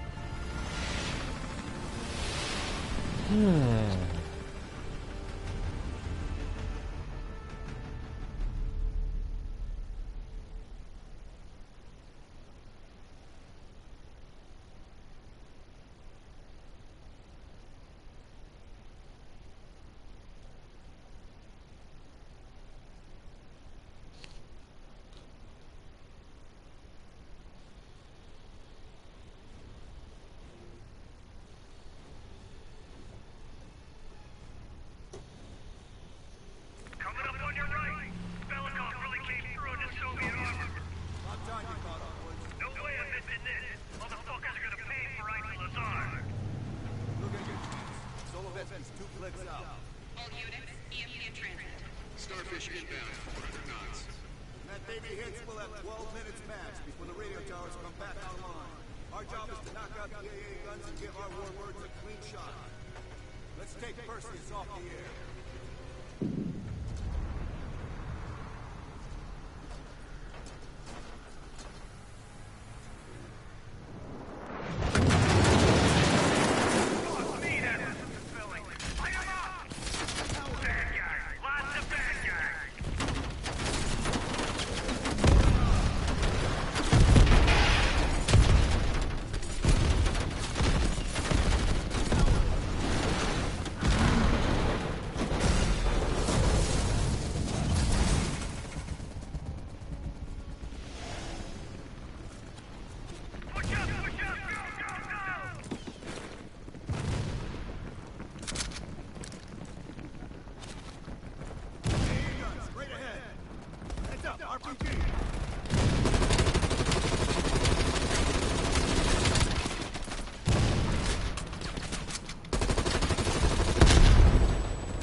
I can't risk an early strike. We only got one shot at this.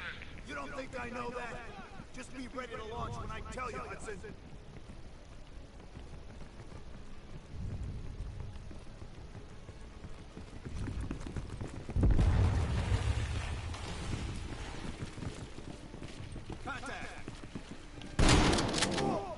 Oh, excuse me.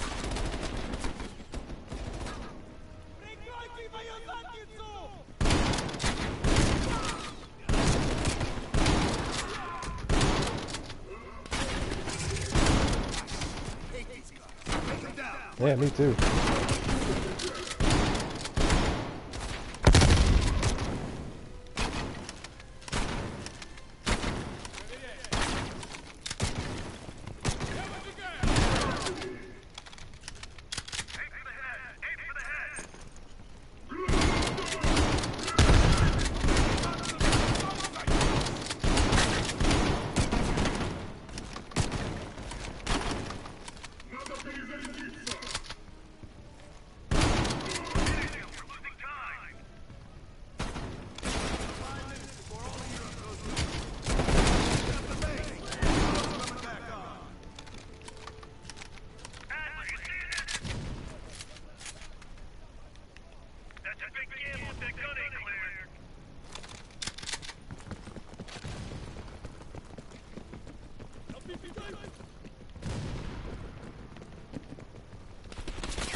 Dang! Give me a break.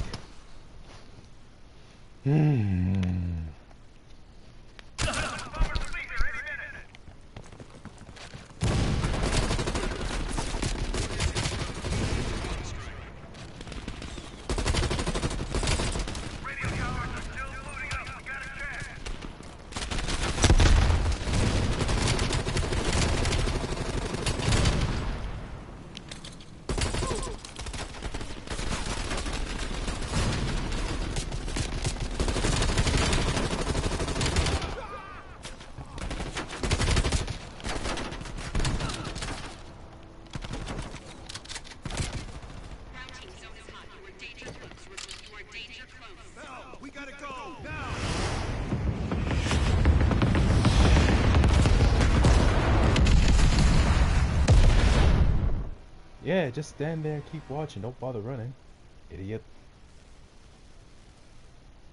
They did it, Mr. President. They stopped the nukes. Thank God. And the CIA. Did they get Perseus? No, sir. His whereabouts are unknown. And a Russian response? Nothing. We're seeing signs of confusion. It's possible this was all a rogue operation. Perseus may not have been following orders from Moscow. Well, I'll be damned. Maybe we had something in common after all.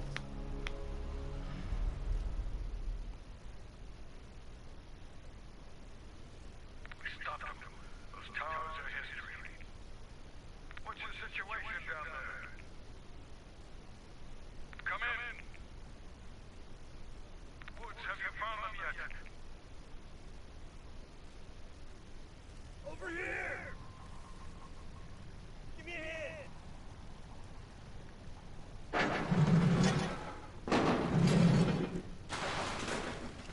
Take my hand, Bill. We did it. This is a message to Perseus and those that'll follow. We don't just sit back and hope for the best. We'll make the best happen. This is how wars are won, Bell.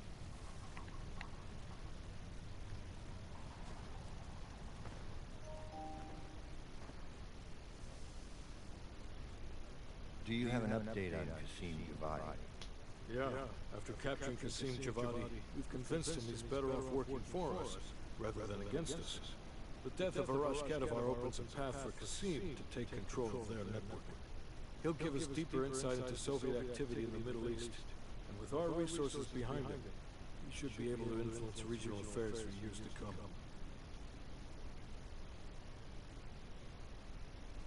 What about Anton Volkov? Volkov has become a prime source of information since his capture. After interrogating him, MI6 quickly established a series of listening posts in East Berlin. We've already intercepted messages from the KGB to assets throughout the city. We're poking holes in the Iron Curtain.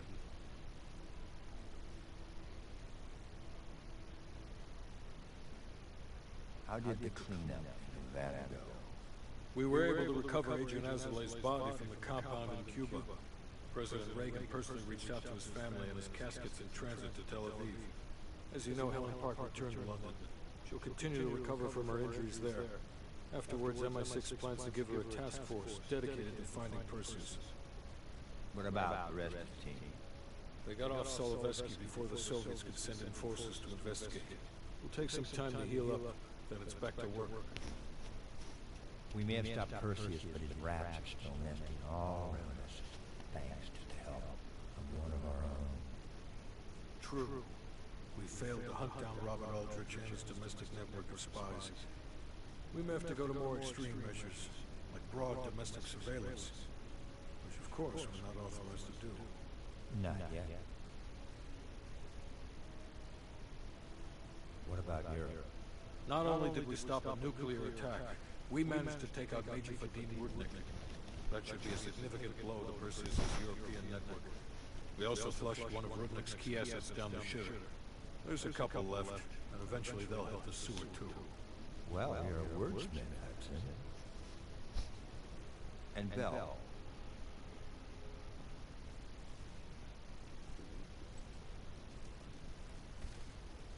Arctic air. There's the head, doesn't it? Bell, you made two extraordinary sacrifices to stop Perseus. One was without your knowledge. The other, you made that decision of your own accord.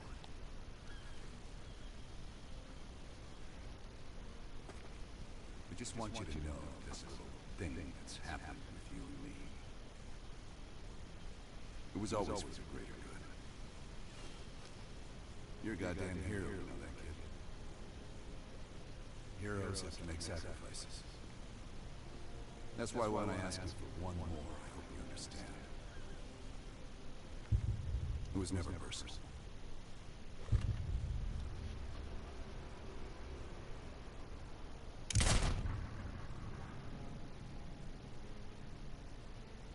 Oh man, what kind of ending was that?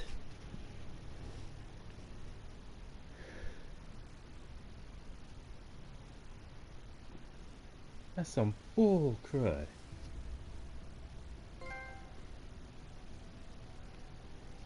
Hey, got another trophy.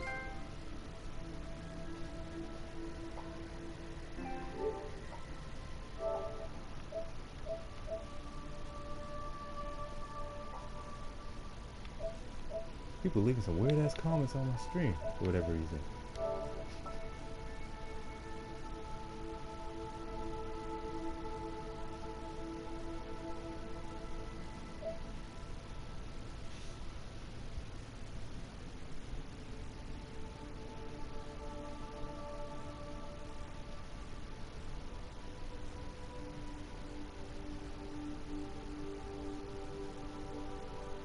th installment overall in Call of Duty series, 6th installment in the Black Ops series.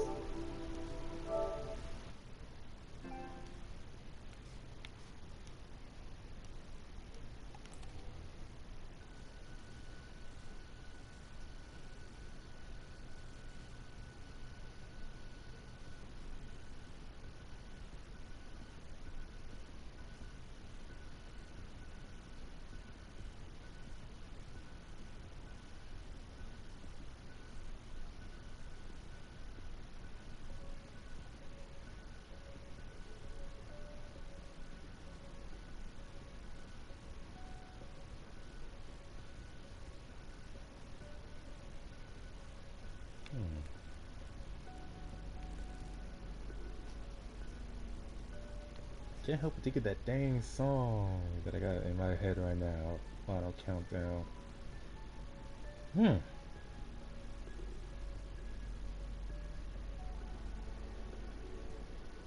Hey, it's Blur. Russian bots, you say? That would be a first.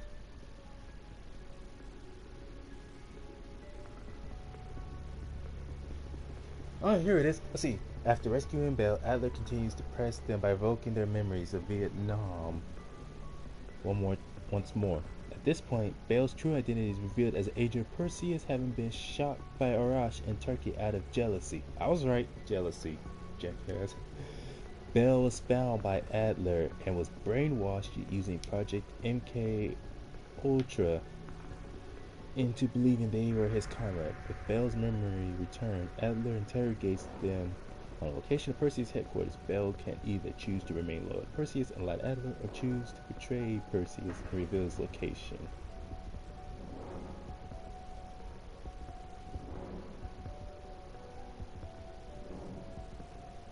Let's see. The canonical ending, where Bell decides to betray Perseus and help the CIA. They, along with the team, assault Perseus' headquarters in the Solovetsky Islands and destroy the transmitters needed to send the detonation signal.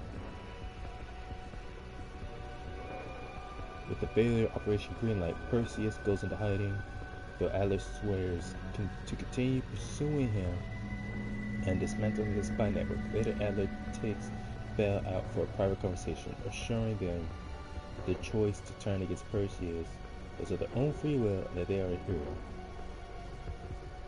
Adler then admits that Bell must be eliminated as a loose end, and both draw their guns, with the scene fading to black as gunshots are heard. Multiplayer / Warzone. 2 years after Greenlight's failure, Perseus sailing for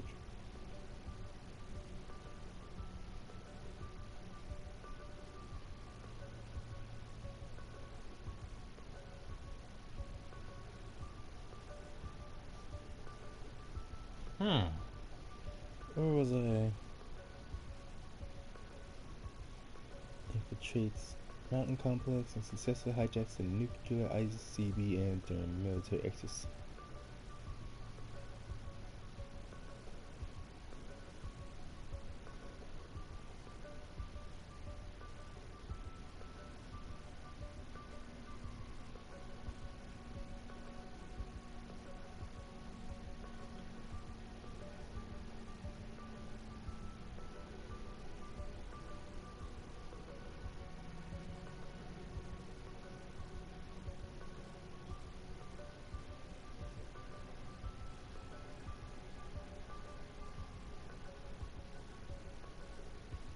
A few days later, Adler, Mason, Woods, and Hudson investigate an underground Nazi bunker in the ruins of Verdansk, where they meet Captain Carver Butcher, a retired Special Operations Executive Agent and founder of Task Force Vanguard. Butcher begins telling Adler and the others of his mission in leading various Special Operations Task Force to hunt down remnants of the Nazi Empire in the Pacific.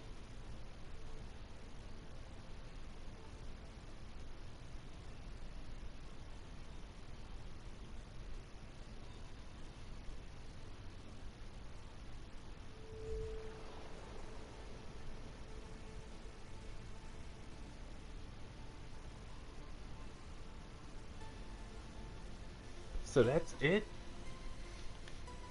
Because according to what I just read, the multiplayer or Warzone for this game takes place sometime after you can delete the Black Ops campaign and free up 38 gigabytes of disk space. You will keep all your saved data for campaign and can reinstall campaign anytime if you wish to play the game.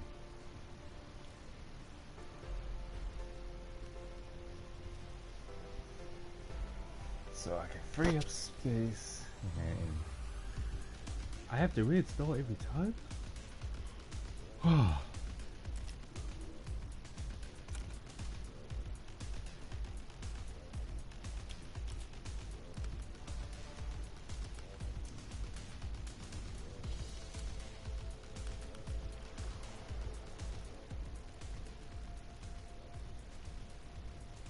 kind of whack music you giving me in here, man?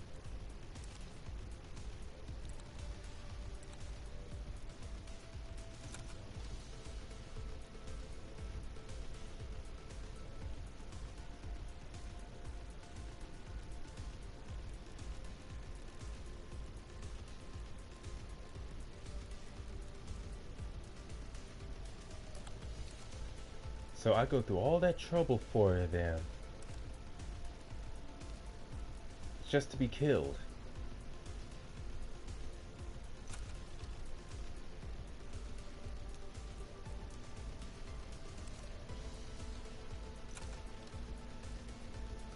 So that's the things I get. I choose to remain loyal and help by portraying Perseus. I stay loyal to Adler, and in the end, ain't that some lazy writing, to be honest? Yeah, no kidding. I guess they really needed a way for it to end somehow, and that's the only way they can think of, by having your character just be killed. Here we go. Bell, Cold War, Adler's protege, Call of Duty Black Ops Cold War, affiliations, formerly Soviet Union, formerly Perseus. Oh, I was second in command to Perseus. Cool.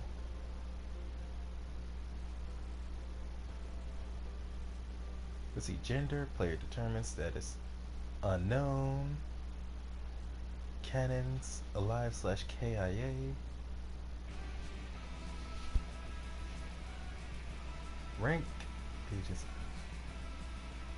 Killed by Russell Adler with a Krieg 6 non-cannon. Russell Adler with the 1911 possibly cannon.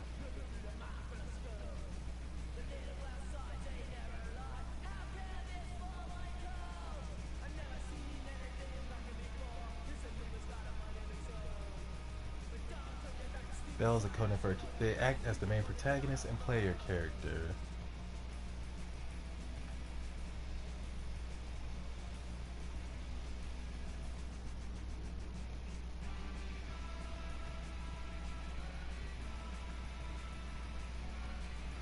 Either remaining loyal to the CIA and their new team by revealing location, or lying to them, betraying the CIA to achieve Priest's goal.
See, Arash made the fatal mistake of shooting us in the first place, because that's what eventually led to us being found alive and kickstarting this whole thing.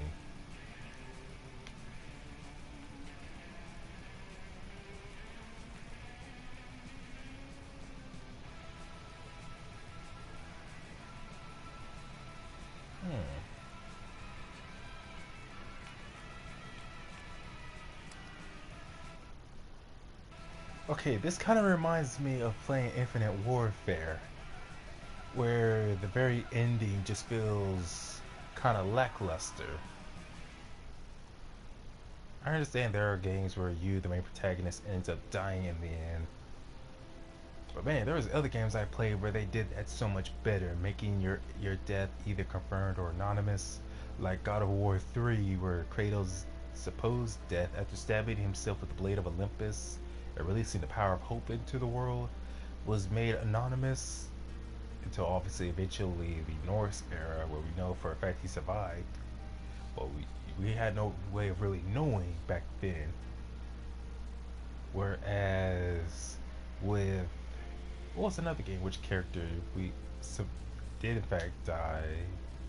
Oh yeah, Osir from Osir's Wrath, where he chooses to destroy his creator, Chakravartin, and he eventually fades from existence, even though he did so knowing his daughter would survive and Chakravartin would no longer be able to go after her or anyone else. And they do all eventually get reincarnated later, seemingly with some of their ability intact.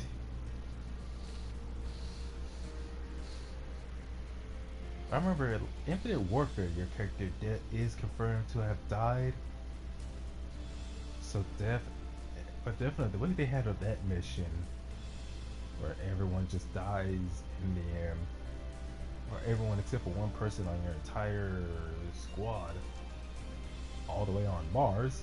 But then there was also, what was it? This game, where it's made anonymous. Because I'm thinking if our character is meant to, I don't know how to describe it, because basically the events of this series, it's supposed to be canon, the part where you portray Perseus and work with Adler and the rest of the team, but your character is literally just this anonymous person. You're just or Anon, just go and call him Anon. And so as to what happens, where you are, where you go afterwards, they literally could have just come up with anything, whether if your character dies or not. Trying to make it ambiguous, because like, what's the point of making it ambiguous if the way the story is written, your character isn't going to show up anywhere else in any future titles?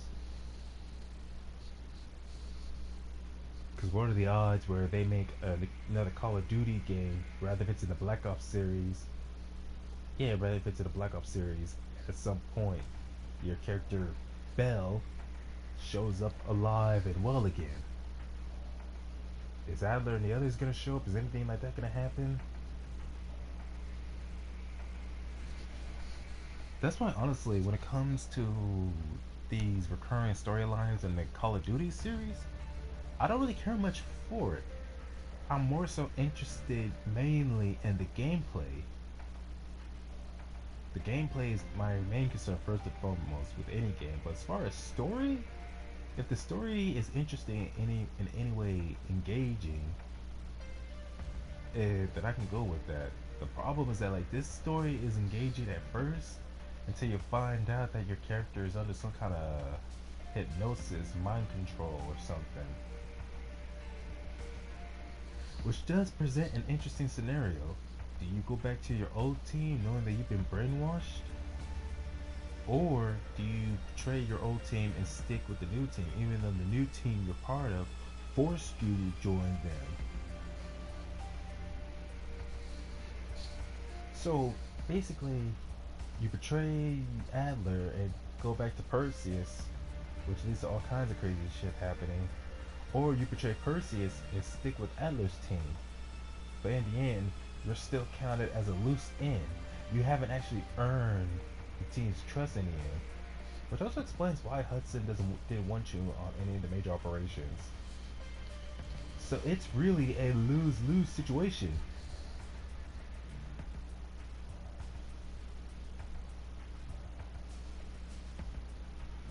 Let's see, Bell is a minor character, so not important to the story. Kind of like the early CODs, where you play a mute doing things.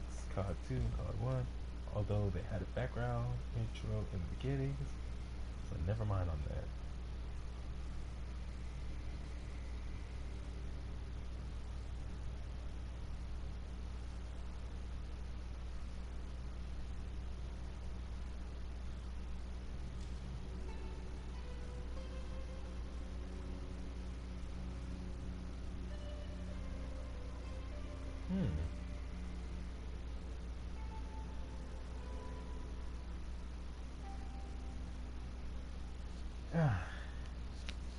I kind of want to play through the story again, but this time on one of my other characters, just to see how the story would go, if anything.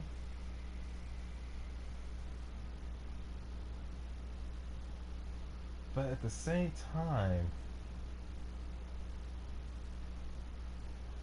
oh man, I really don't know if I want to go through the story again. I really don't like stories that do that. That purposely leave you with an empty feeling, knowing that basically all it puts you through, in whatever way, psychologically, emotionally, everything you're forced to watch your character go through, because you know there's not going to be any kind of payoff. There's not really, like, what are the odds there's going to be a sequel where your character returns? The only series I know to do something like that, where each ending leads to your character eventually coming back in some way, was the Saints Row games. At least from Saints Row 1 all the way to, what is it, Saints Row, let's see, yeah, lose for Bell. That's like 2 endings, either bad or good. Mostly they still end up being.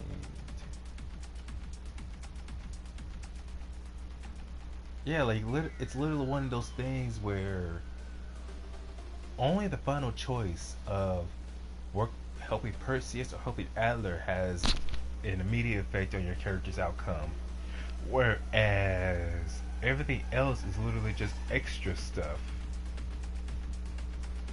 But knowing what happens in the end, even that becomes irrelevant. You know, I'll do it. Just for the trophy. Just get a trophy. All right, the Bill. trophies out there. We're going back to Vietnam. First time Perseus pinged our radar. It was late January '68. We were a joint CIA SOG task force embedded within the 3rd Marine Regiment near Da Nang. SOG was there to sniff out Soviet activity. Where was I? Russian operatives were active in Oh, dang, I keep forgetting. Skippable cutscenes. In Vietnam. That changed at Da Nang. Somehow Perseus knew about Operation Fracture Jaw. Fracture Jaw?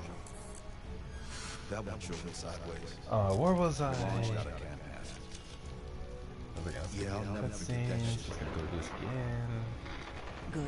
We won't. Yeah, this character I made, Cleon Kodak. I don't know where I got that name from. A name. We're looking Just for came anything that can lead us. But anyways. This feels like looking for a needle in a haystack. Oh, here we go.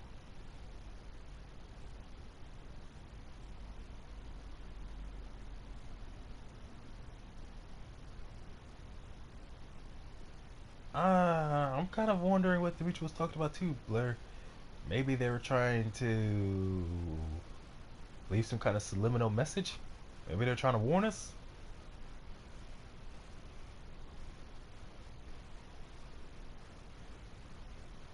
Fracture Jaw. That one showed me sideways. And anyways, so, hey, you stream or do stuff on YouTube long enough. Time to wake up. You eventually get some weirdos.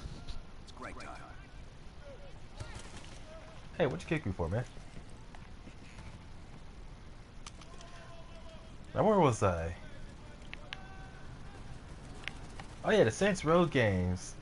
Each game from Saints Row 1, 2, 3, all the way to 4, it eventually leads in a way where it essentially ends up being. Don't want to go with it. Yeah.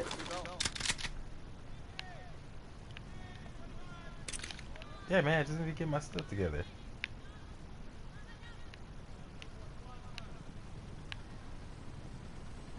Hey, where's my ammo cap? Welcome to another day in the life of Camp Athens, a little oasis in the middle of this godforsaken shitstorm. You're pretty safe here. But anyways, Saints Row 4, I believe the reason why we didn't get it like a Saints Row 5 was just because of how badly received Saints Row 4 was. But Saints Row 4, what's funny is that like people are going easy on Saints Row 4 now, only because of when they made the reboot that came out. What was it? 2022? What was it, last year? I think it was.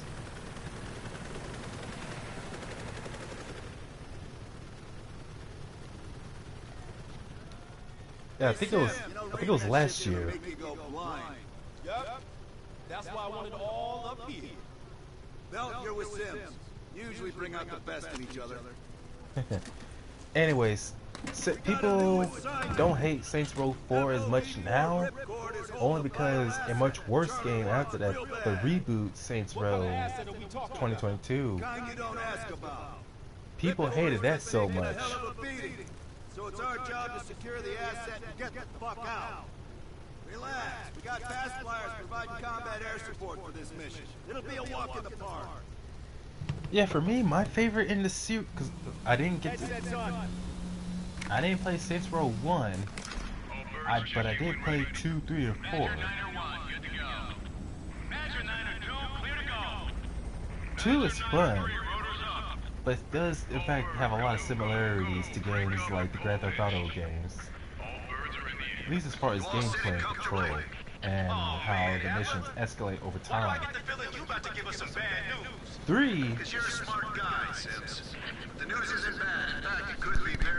tried to keep a similar thing going. Not tried, it did.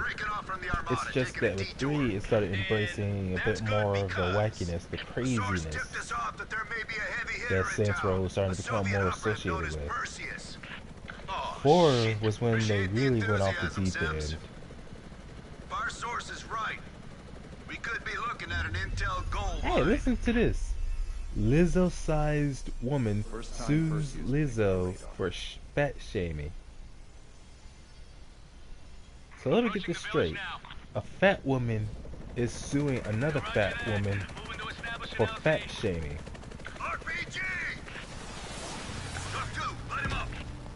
There, in the bell tower.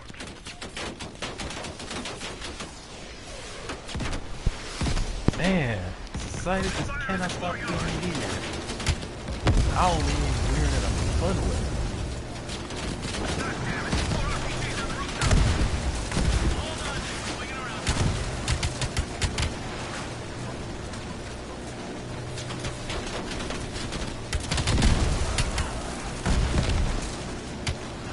Then again, we're in a day and age where you could be labeled a phobic for anything. You could be labeled homophobic, transphobic, fatphobic. Just because you don't do the same things as other people do, or you don't have that same lifestyle. Even if you go about it in the most respectful way possible, you can still be labeled a phobic.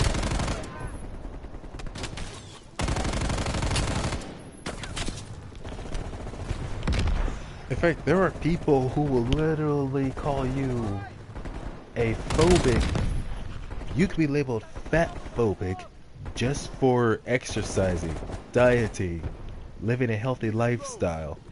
In other words, if you actively choose not to be fat, that makes you fat phobic.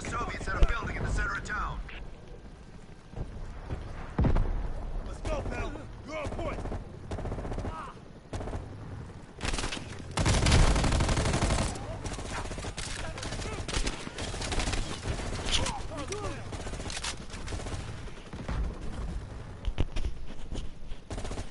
And you know what's funny? People think that the quintessential part of being a believer of Jehovah or being a believer of God is that they think that we're immediately homophobic, homo, trans, and fat-phobic. Well, no, being fat is not really a part of it. But anyways, that being, like, even the Bible warns about the dangers of laziness. That God himself isn't very fond of people who are lazy all the time. Look, I've definitely gotten lazy in the past year or so. Oh my goodness. I need to get back up and get back to exercising and training full time again. In addition to doing my usual job.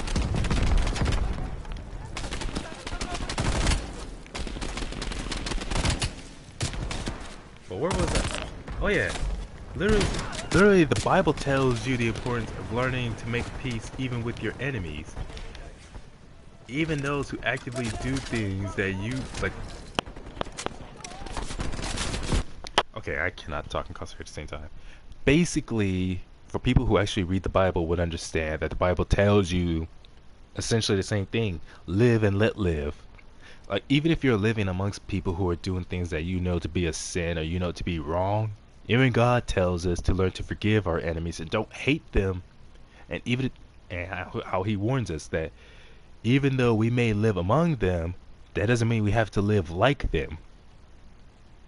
So even if you have neighbors in a neighborhood, say for instance you're a Jewish, Christian, or whatever, even if you're living in a neighborhood where you have neighbors who are gay or trans or whatnot, like, the thing is that, like, you're just gonna have to learn to live with it, because, like, unless God tells you otherwise, you just gotta make peace with them.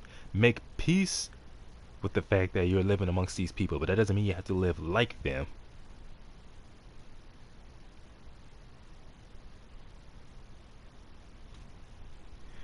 Lack of motivation versus being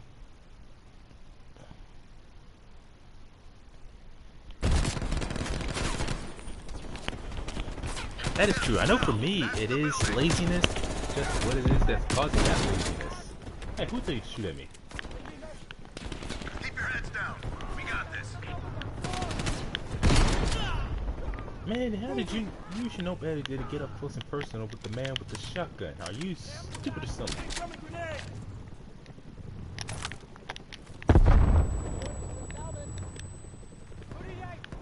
I like weapons like this. It's just the reload time, man. How long it takes to reload.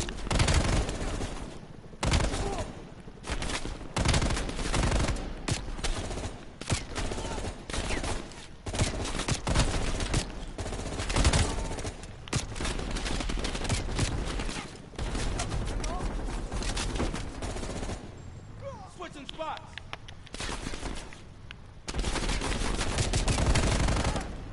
Give me some cover. Area clear. Okay, get inside. See what we got. Yeah, that's one of the quintessential things you cannot talk about without it being guaranteed that someone, whether it's the person or people you're talking with, or somebody nearby who just happens to overhear your conversation, getting offended.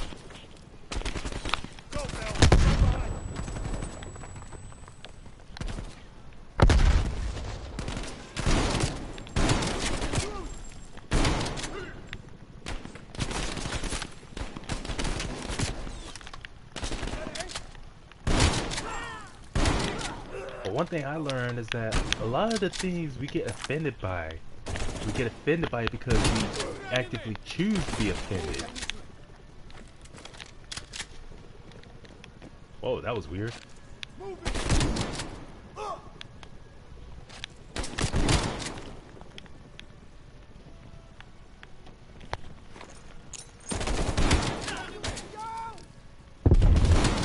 Man, the grenades in this game take so long.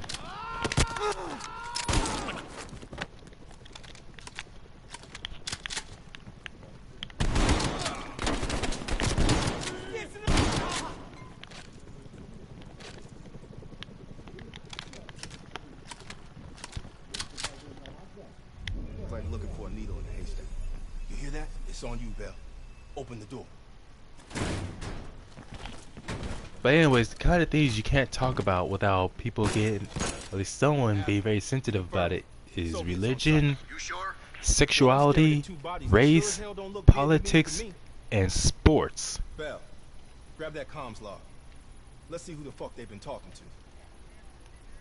Like for me, I can talk to anyone about any of that stuff without getting offended, because I understand wholeheartedly, and I'm not just saying that, I truly do understand that everybody has their difference in opinion, even among those who enjoy the same thing. Like, say for instance, I'm talking to someone about sports, specifically combat sports.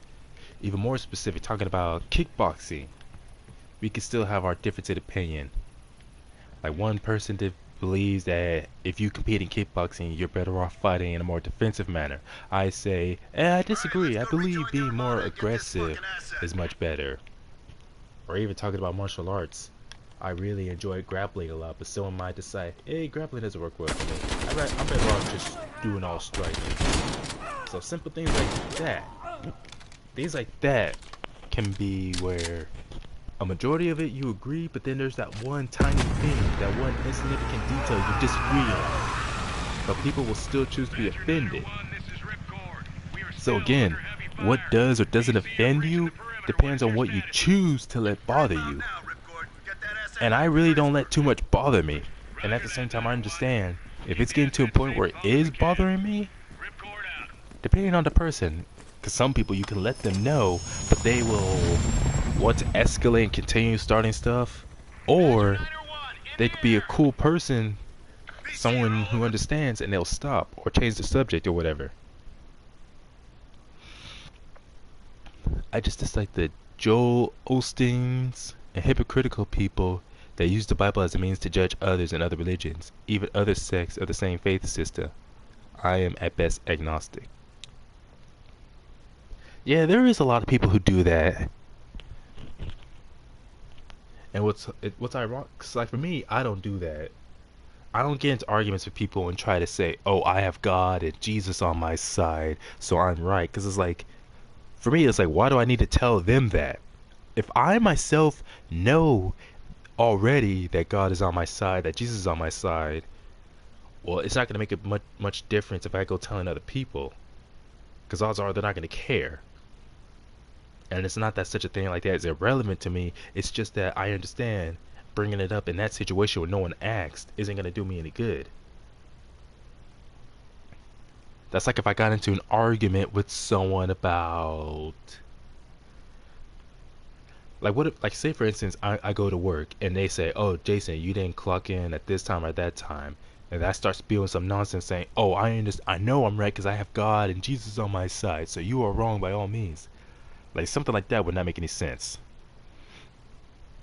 Because it reminds me, there's this one guy I used to know. He was this kind of dude where, The mountains, no civs here. All targets are valid. I don't know, there was something going on with him. Something going on with him mentally. He was not the most stable individual. Super paranoid and everything. Don't know if it was bipolar disorder or what. But anyways, he was the kind of person who would bring up stuff, bringing up the Bible, bringing up God and Jesus, but he would bring it up as a way to scare people. Anyone who didn't agree with him, he would just bring up stuff about the Bible just to try to frighten people. And that's part of how I knew he was full of it. Because it's like he only talks about the negatives, again, as a way to scare people. He doesn't talk about the positives that come from it. Of course, it's not even just religion. People can use anything or try to use anything as a way to scare others, get others in line. It's an obsession with control. So many people want to be the boss. So many people want to be in control of everyone around them. So they'll use whatever they can to try to enforce them. And it's just a question of why. Why do they need to control everyone and everything around them? So for some people it is, again, like how they're so quick to label someone as a phobic, as a way to quote-unquote cancel someone.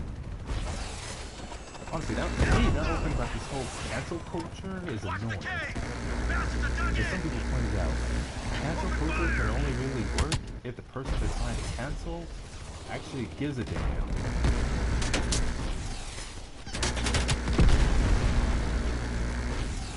In reality, people label others all the time. those who are the least effective are those who are the least interested in what other people are saying about them. Because they know it's not something they need to worry about going into damage control over. That's how they're so calm about it. When someone goes around labeling something. It certainly helps me. It helped me get out of plenty of situations.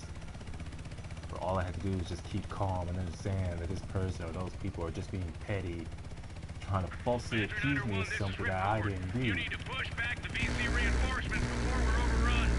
Be advised, we have multiple birds in the air. Watch your fire. Is that one of mine? Enemies dug in all around the hillside. Oh, that's why I hate this part. I see shooting out of helicopter. I don't know if that's one of my guys or not. Keep it up.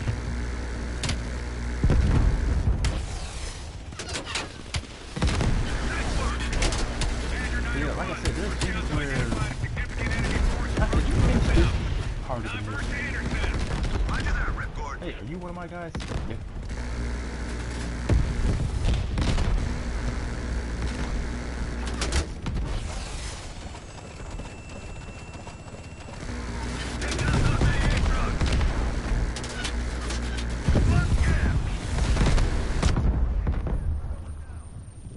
Dang, I saw those missiles coming too, but I thought, that probably won't hit me, and it hits me. Dang. Hey, how come they get guided missiles and I don't?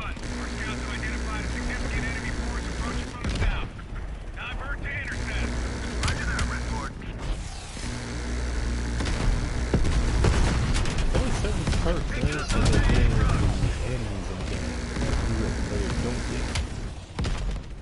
I guess it really gives you the idea of how much They're reaching the main gate. We can't hold out much longer. Hold on, Redcord. We're on our way.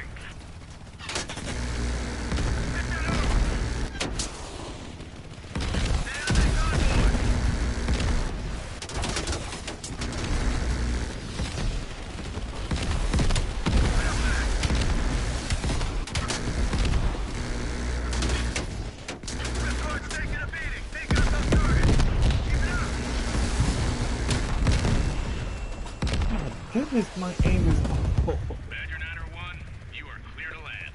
My aim was just so bad.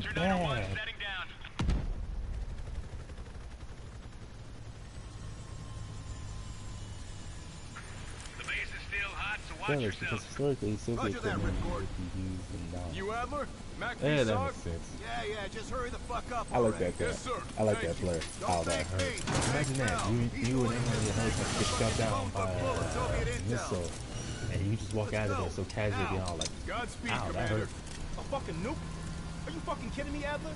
It's a failsafe. That's all you need to know. We that desperate already? Not yet. But what was I? Oh yeah, so here's the thing though. I always keep hearing about so many people, especially men. For some weird reason, it's like, yeah, women do get it as men, but not often where you say what your preference is,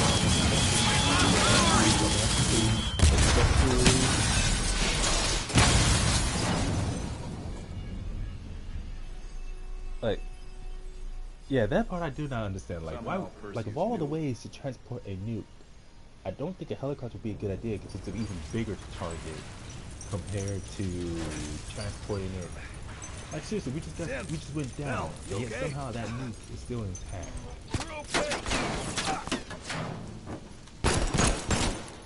Of course, we find out this is all a bunch of BS. That's the story. So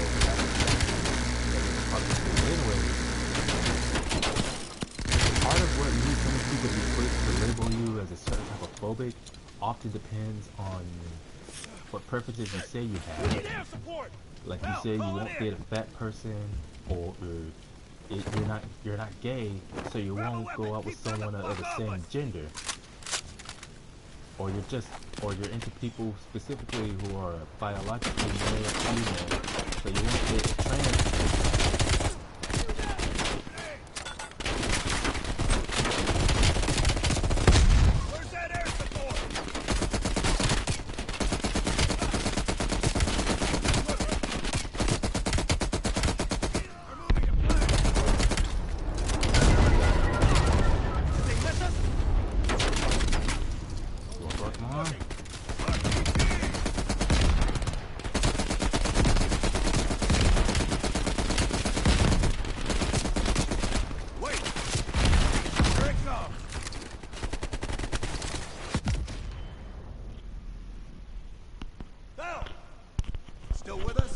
Demon core mean that if impacted hard enough would generate radiation. That's this moment right here. No, I never heard of the demon core meme. Sounds like something out of an RPG game. Where was that? Oh yeah. That's one. It's one of those things where, well, I was talking about how, like, cancel culture and other stuff like that, and other forms of shaming only really work if you let it bother you. For instance, you say you have certain type of preferences, like because of, it doesn't even have to be religion, just other things, like just what you're psychologically, physically are attracted to. Say things like you won't date a transgender, you won't date someone of the same gender, or you won't date a fat person. Yeah, stuff like that can lead to people calling you fatphobic, transphobic, or homophobic. But really, when you think about it, if they're so quick to label you those things, even though those are just your preference, it could be a matter of maybe they are heterophobic or phobic of straight people.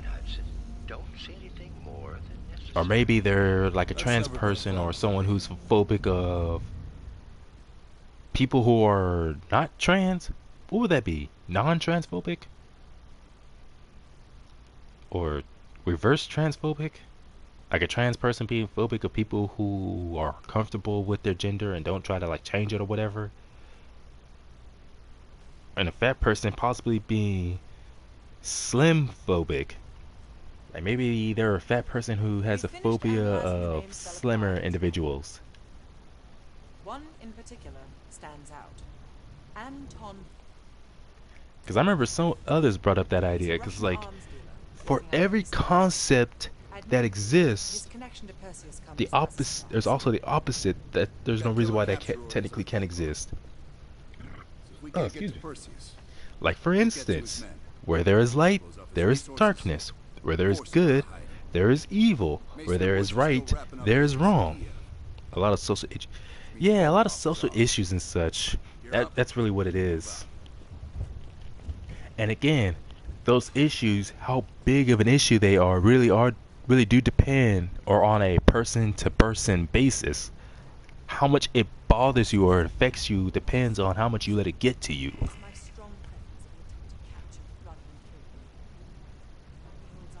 Because like for me, I know for a fact that if some fat woman were to come up to me and ask me out and I say no and I say I'm not into fat women, she gets mad and starts telling people how I'm fat phobic. I wouldn't let that bother me because it's like, it's my preference. Like because really that's part of what helps me and what helps others. When you become a logical person, you take the time to use logic, you stop and think, what's the downside?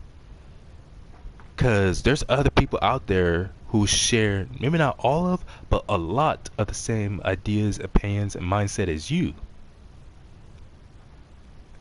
So it's not like by you saying you're not into fat people that suddenly every slim person is going to be mad and be all like, oh, how dare you don't date fat people, even if they themselves are not fat. There's plenty of people out there who are of that similar idea as you.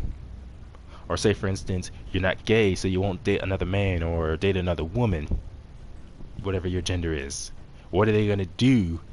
Well, someone might get mad, call you homophobic, but what are they gonna do? Force you to date a homosexual? Because I know there's some parts of the world where people are put in arranged marriages and whatnot, but it's like, when was the last time you heard?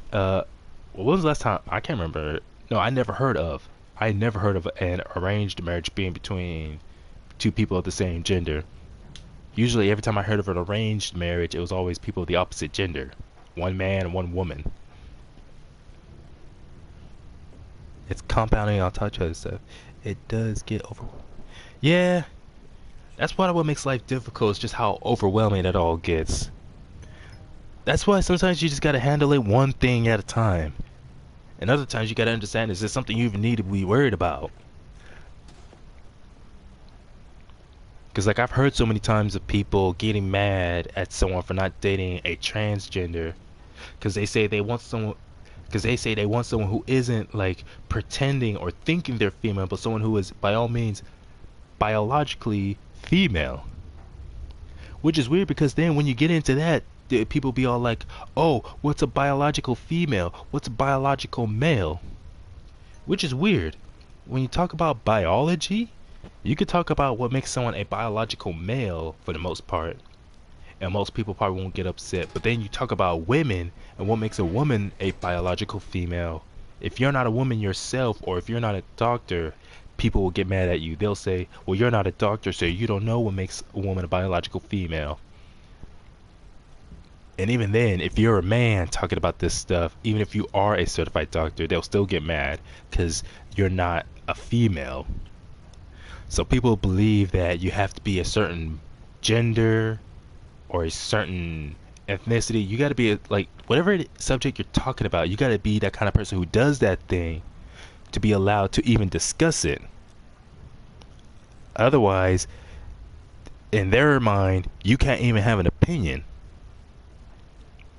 And again, that just comes back to if you let that bother you. People getting on your case or trying to label you as something simply because, like, really a lot of what makes it an issue is just a matter of comfort. Some people are not comfortable with themselves. That's why when they see someone who is comfortable, they get mad because they don't have that confidence. They want that confidence, so they believe the only way to get that confidence is by Did I ever see his face? I don't know, trying to destroy other people's confidence or make them feel bad. Yeah. Yeah, he's here. It's some weird stuff like that. Doc, I think you want this one.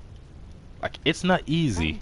Of course, life was never meant to be easy for everyone. Well, you tell me. But it can be easier. It can be less stressful. Again, if you learn, not everyone and everything has to be an obstacle. Not everyone is an enemy. Are you feeling all right, Belle? That's one of the reasons we wanted you on this team. You're special, Belle. But it also sounds like you need a nap. We have, for a short... No more than... Do you really think that if I... You're cute. Born on the coast of Leningrad, never travels when the sun's out. He has impeccable taste. Well, all I can say is like that's just what it is for me at least. I plan on giving him a personal tour. What makes it easier for me is just understanding who I am, what I am, knowing who my enemies are or who my enemies are not. Because like I think about all this stuff going on in the world, but then I stop and think. I start thinking, wait, am I going through this issue right now? Have I ever been through this issue that others are going through?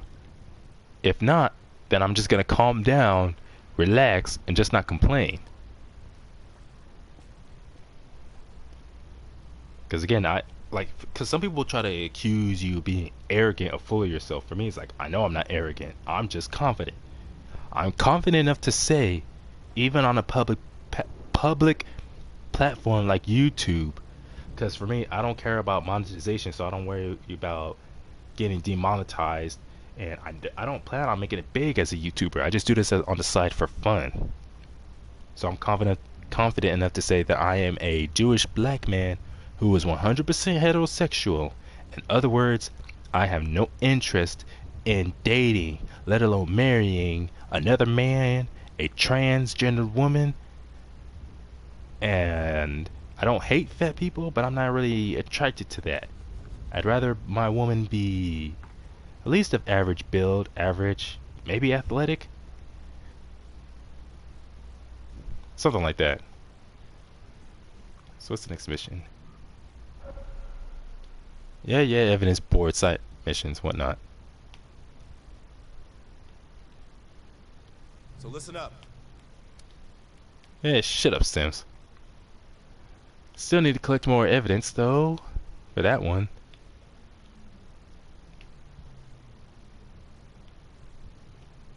MI6 has spent the last year tracking a group of... But yeah, because unfortunately for some people, they get to the point where, because they're so worried about hurting people's feelings, that's why for them it becomes a point of literally walking on eggshells. That's why they try to be careful about what words they use and what they say. Like for me, I'll say what I believe, what I think needs to be said or should be said, not with the intention of hurting your feelings, but just the intention of telling the truth.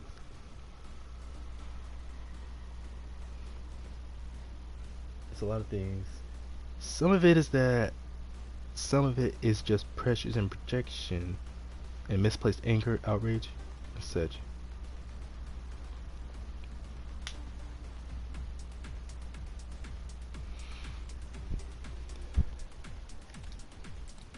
Yeah, you're right, Blur. Oh, what the heck? But you are right, Blur. A lot of it is indeed projection. In other words, jealousy for a lot of people. Because I've been around people like that. Other men, plenty of women, where they see the kind of confidence that someone like me has.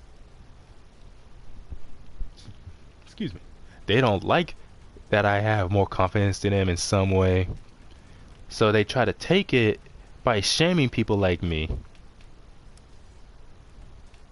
Because sometimes it's not even a matter of if what I did is legitimately wrong or right. They just need to find something that they can say or do. Because they'll take anything, they'll do it by insulting something that you enjoy. Because the number of people I see go on the internet shaming people for stuff like grown adults who like to collect action figures or watch cartoons or even some other ridiculous stuff, like those who have a certain type of fetish, like sexual fetishes. People will try to shame them for that, and I'm like, I'm not getting into that because I'm like, why would I care? I don't care what kind of fetish you're into. Well, fetishes and other stuff like that. What else? Cartoons that you like to watch, if you do that. What sports you're into, if you compete or not. In other words, if it doesn't affect me directly, and as long as you don't try to force it on me, then I'm not going to trip about it. Because I don't need to, because I know for a fact that I can't force my religion on others. Because my mindset is, if they're not my child, I can't make them think or believe a certain way. I don't have that kind of ability. Nor do I want to. Need to get some water?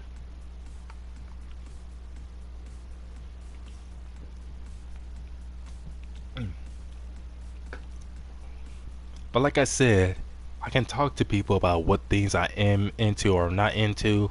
I can even talk about it on a public platform like YouTube or other websites. Because I understand that's what I am or what I am not. And if someone tries to say that I'm a phobic for whatever, I just don't care. Like if that's how you feel about me, just because somehow me not being into trans or homosexuals or not being into fat people, if that somehow bothers you so much, well, that's your own problem, not mine. Look at these girls.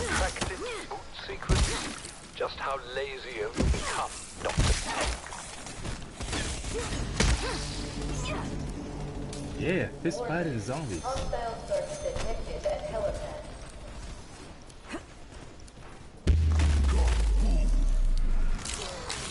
But anyways, that's the kind of thing I would usually tell other people. Just gotta remember. Oh, come on. I've seen this before, this sort of thing. But usually it's just a regular teddy bear, not this demonic thing. Back off. Frag the infected hostile.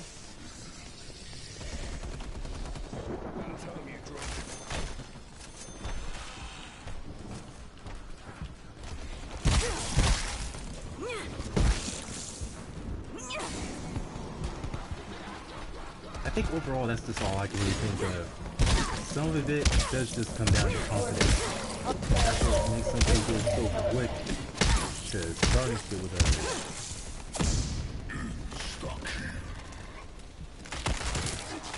Hostile expired. expired. Just say killed. Well, technically they are expired because they're zombies.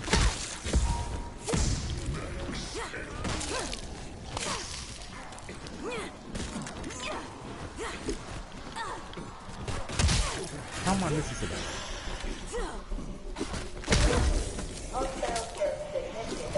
Too bad you don't get like some kind of badass kill animation.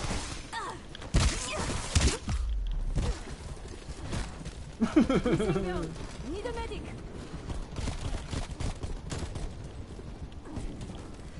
Too bad there's no difficulty setting for a zombie mode.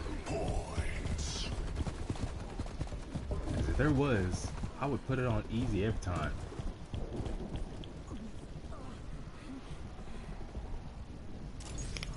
Bonus points.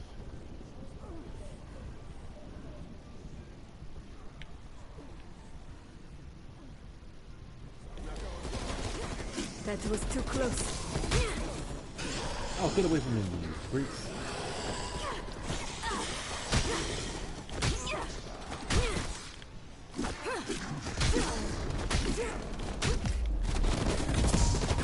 Ah!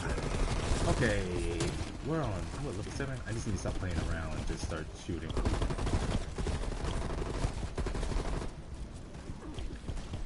I still remember, what was it, yesterday when I first played this, it was zombies mode. And there was one guy on the team who kept dying a whole bunch like I did. But every time they went down, they would start complaining. They'd be like, bro, just come get me. Bro, just come get me. Like, dude, shut up. We're all constantly trying to survive. That's a kill.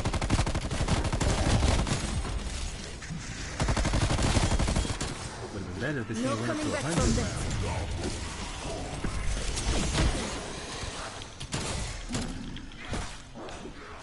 Oh, shoot, get away from me. We need assistance. Damn! Curse you, you evil zombies. You evil undead freaks. Man.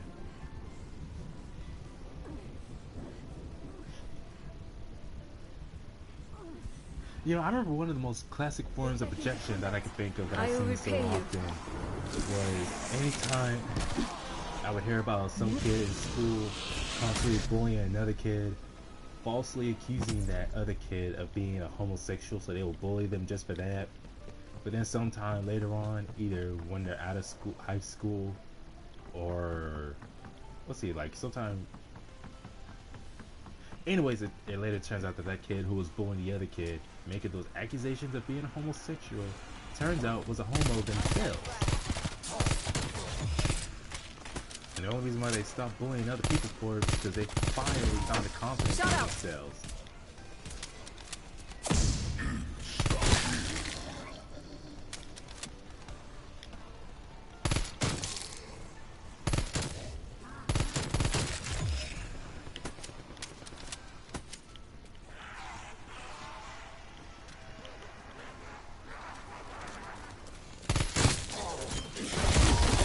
Don't hit me through the barrier.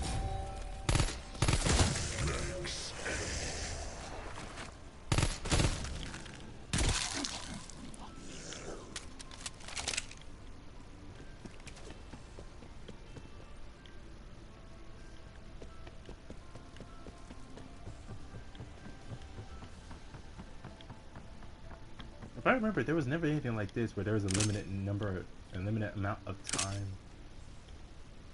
to revive someone? No, in earlier games, you had an infinite amount of time to do so. And every time a new round began, someone who had went down previously would automatically get back up. I think it's like, if you manage to revive that way, you just don't, like the guns that you had previously, you don't have anymore. Excellent.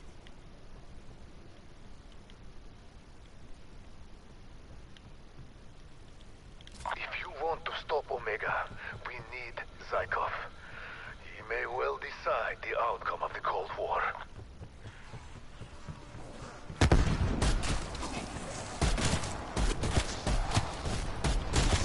Hey, this ain't a shotgun, is it? Nope.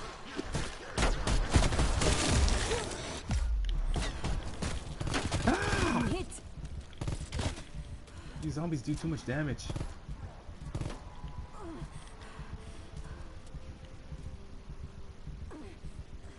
Man.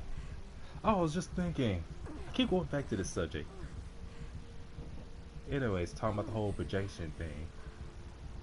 Because that's something that happened to me. It was a job I was working at a couple of years ago, back in like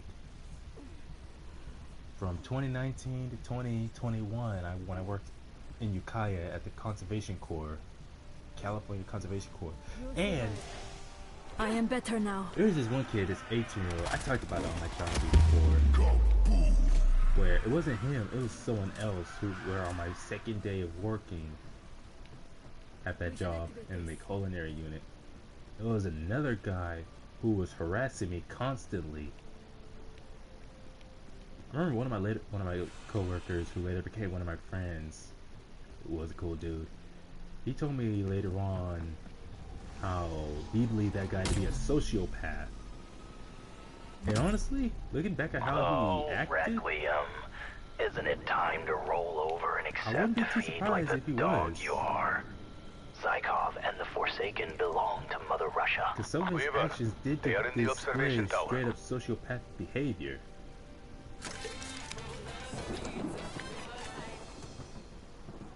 This is like a permanent upgrade, right? I hope it is. And I hate when this happens. Like all the zombies just left the area, but you know they're gonna come back eventually.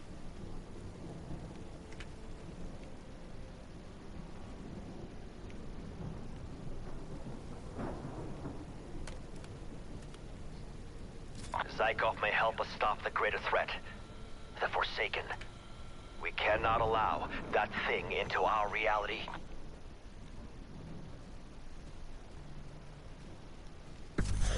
Sniper rifle kills quick. Oh no. Brain eater dropped.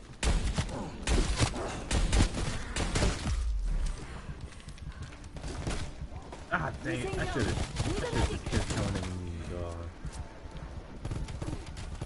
But anyways, so the dude who was harassing me, I decided I had enough of his bullcrap, so I reported him to the supervisor who was there that day, and she took care of it. And then the other kid, I remember I talked to him, told him what happened, and he got all upset, calling me a snitch, saying how that's just how they play around there. And it's like he was doing too much. Or the other guy,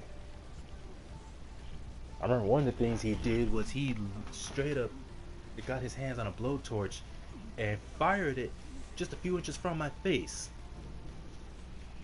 And then there was other things where he was interrogating me, asking me, he was like, hey, why are you and this other guy in here doing this and that thing? And I'm like, because the supervisor told us to. And he's like, oh, well, she said this and that, so either you're lying or some other stuff.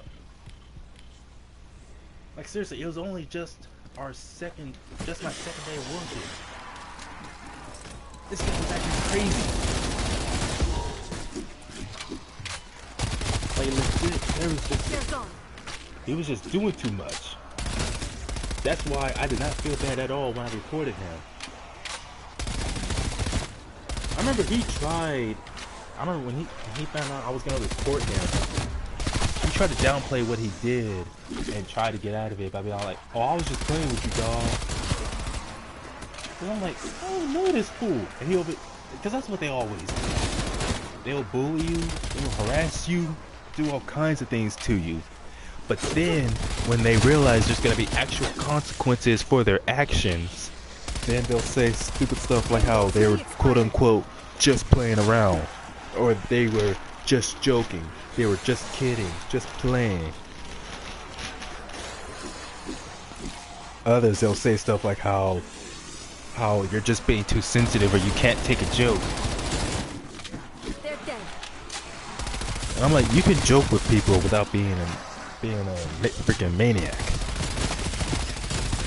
So like I said, I didn't feel bad when he got written up for it.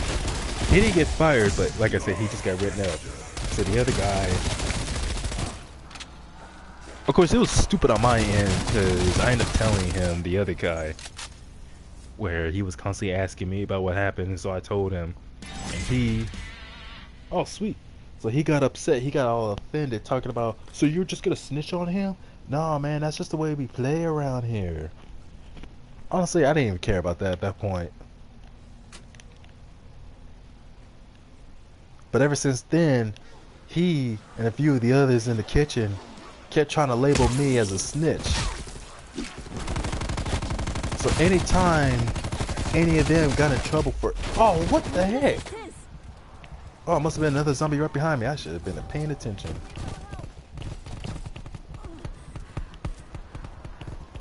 I hate zombies. You know what? I don't care what work of fiction it is. I hate zombies that can run.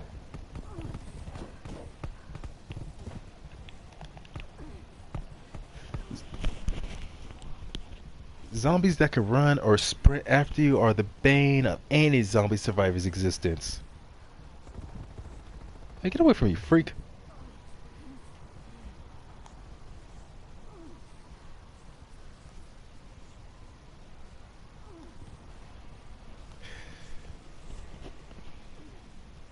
Well, there I go. How long was this a thing where if you don't get healed in time, then this happens?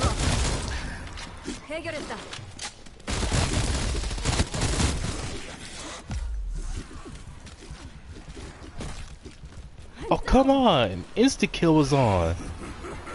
Just go full melee mode. Ooh, they got 25. They got 25,000 points. Not bad. But anyways, it was made. You went into instant kill. Just go full melee on those fools. Or use a grenade. Because I think at higher rounds, even the grenade doesn't guarantee an instant kill. Man. And I thought zombies in earlier modes were so unforgiving. This one, they seem to become like super soldier type of zombie. Where was I? Oh yeah, back to that teenager, that 18-year-old. Like I said, classic projection. Of course, it didn't just stop at him projecting, calling me a snitch. But I don't know. It was other things. Like I was certain. I remember telling one of my friends who I worked with, who also didn't like him, that he was certain that that guy was gay, but just trying to hide it. A closeted homo. Boy, was he bad at that. And honestly, I did not feel bad when he got fired. It wasn't just him, it was another guy. We'll see, him, that first guy who was harassing me, and there was a third guy who was just stressing me out in the kitchen. They all eventually got fired for dumb stuff that they did. And I didn't feel bad. I didn't rub it in their face or nothing. Like, I didn't go and make fun of them or take the time to mock them. Just that when they got fired, I didn't feel bad. I wasn't like, oh, that's unfortunate. Like, I hope now that all three of them are doing better. Hopefully they learn from that experience. But sometimes that's all you can do is just hope. Let's see. When was this? Let's see. It was 2019 when I went and built. So 2020. So yeah, the oldest of those three, who was the last one to get fired eventually. Let's see. He should be 30 by now. Is it 18-year-old? He was 18. He should be 21 by now. As for the first guy, I don't know how old he is. But I just hope for the second one, hopefully him especially, that by now he's learned to be a bit more humble and mature. There was a lot of weird stuff that he talked about that he did. Like, he reeked of someone who lacked confidence, but also being narcissistic. I remember one of the funniest things was how he used to try to tell me and others in the kitchen that pork is actually healthy for you, that you could drink bacon grease and that it's actually good for your health. And at first, in the beginning, I thought he was joking around. I was hoping in the beginning, but he just kept repeating that over and over, and I'm like, oh no, I don't think he's joking at all. No, he's serious. He truly believes that drinking something like pork or bacon grease and eating pork is actually good for your health. Results will show otherwise. That nope, stuff like pork, red meat, or blood in the meat is not good. It's weird how that's one of the things so many people get into heated debates about. Like I hear so many people talking about how they prefer red meat because the blood is where all the flavor is. It's like what my cousin said, that's where all the diseases are. I'm like, yeah, I'm not a cannibal, so I'm not really into the idea of consuming blood. I'll eat meat that's fully cooked. That's why every place I go get my food from, beef, chicken, or otherwise, especially beef, it's always got to be fully cooked through. It's like, hey, I just need my food to keep me full and be nutritious. I don't need it to have blood in it to give it any flavor. I'll just put some salt and other seasoning on it. You know, honestly, I don't know if I want to keep on playing this. Maybe I'll get the drive to play it more just to see the different outcomes in this game later. Cause man, and you know what's funny? It's the ending to the story. It's just that last part that bugs me. Cause again, everything your character goes through, everything you've been forced through. First being betrayed by Arash, him trying to kill you, shoot you to death out of jealousy. Then having to decide if you want to remain loyal to someone who you know doesn't have good intentions, like Perseus, versus remaining loyal to someone who put you through so much psychologically, like Adler and his team. And you know, that's all interesting and all an interesting twist to the story. It's just that very last part where you're still considered a loose end. In other words, you didn't earn Adler and the rest of the team's trust. So you just end up getting shot at by Adler. And they make it completely ambiguous. Because I'm like, my character is a minor essentially more of a minor character. Since odds are Bell isn't going to return in any Call of Duty games that take place after Cold War. So they might as well just have them die in the end. Still would have sucked, but trying to hold, I don't know, I guess just to give you the false hope or the idea that, hey, maybe your character did survive. It wasn't all for nothing. Because like, what if my character did survive? Then they'll be on the run from Adler and his team and the rest of the CIA and the MI6. So it's like I said, like Blur said, it's all just a lose-lose situation. There is no good outcome for you in the short or long term. And it's just that last part of the ending where he turns to shoot at you and you shoot at him. Man, they could have just not done with that part. They could have done without that. But, you know, all this complaining and ranting is not going to help me or anything. No matter what, in my opinion, the best Call of Duty game will always be World at War. I have yet to play any other Call of Duty game that tops it. My second favorite, both in terms of story mode and the zombie mode, is, I think it was in fact I gotta look it up again. I think it was Black Ops 2. Again, the one where it's the zombie mode, where your character starts off at a bus station somewhere, some rundown bus station, and you go through all these other apocalyptic landscapes on that bus, if you choose to get on it, of course. That one right there is one of my favorite zombie modes, in addition to the first one from World at War, as well as the campaigns were very fun.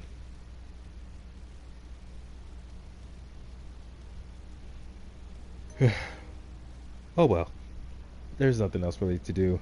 I'm just gonna switch to a different game. Thank you yet again, Blur, for tuning in and commenting. Nice talking to you. As for all you others who appeared on my chat, y'all are weird. Especially, isn't they still on there? Especially Dimitri. You, Dimitri, man, you are super weird. Y'all some weird suckers, got some weird stuff going on.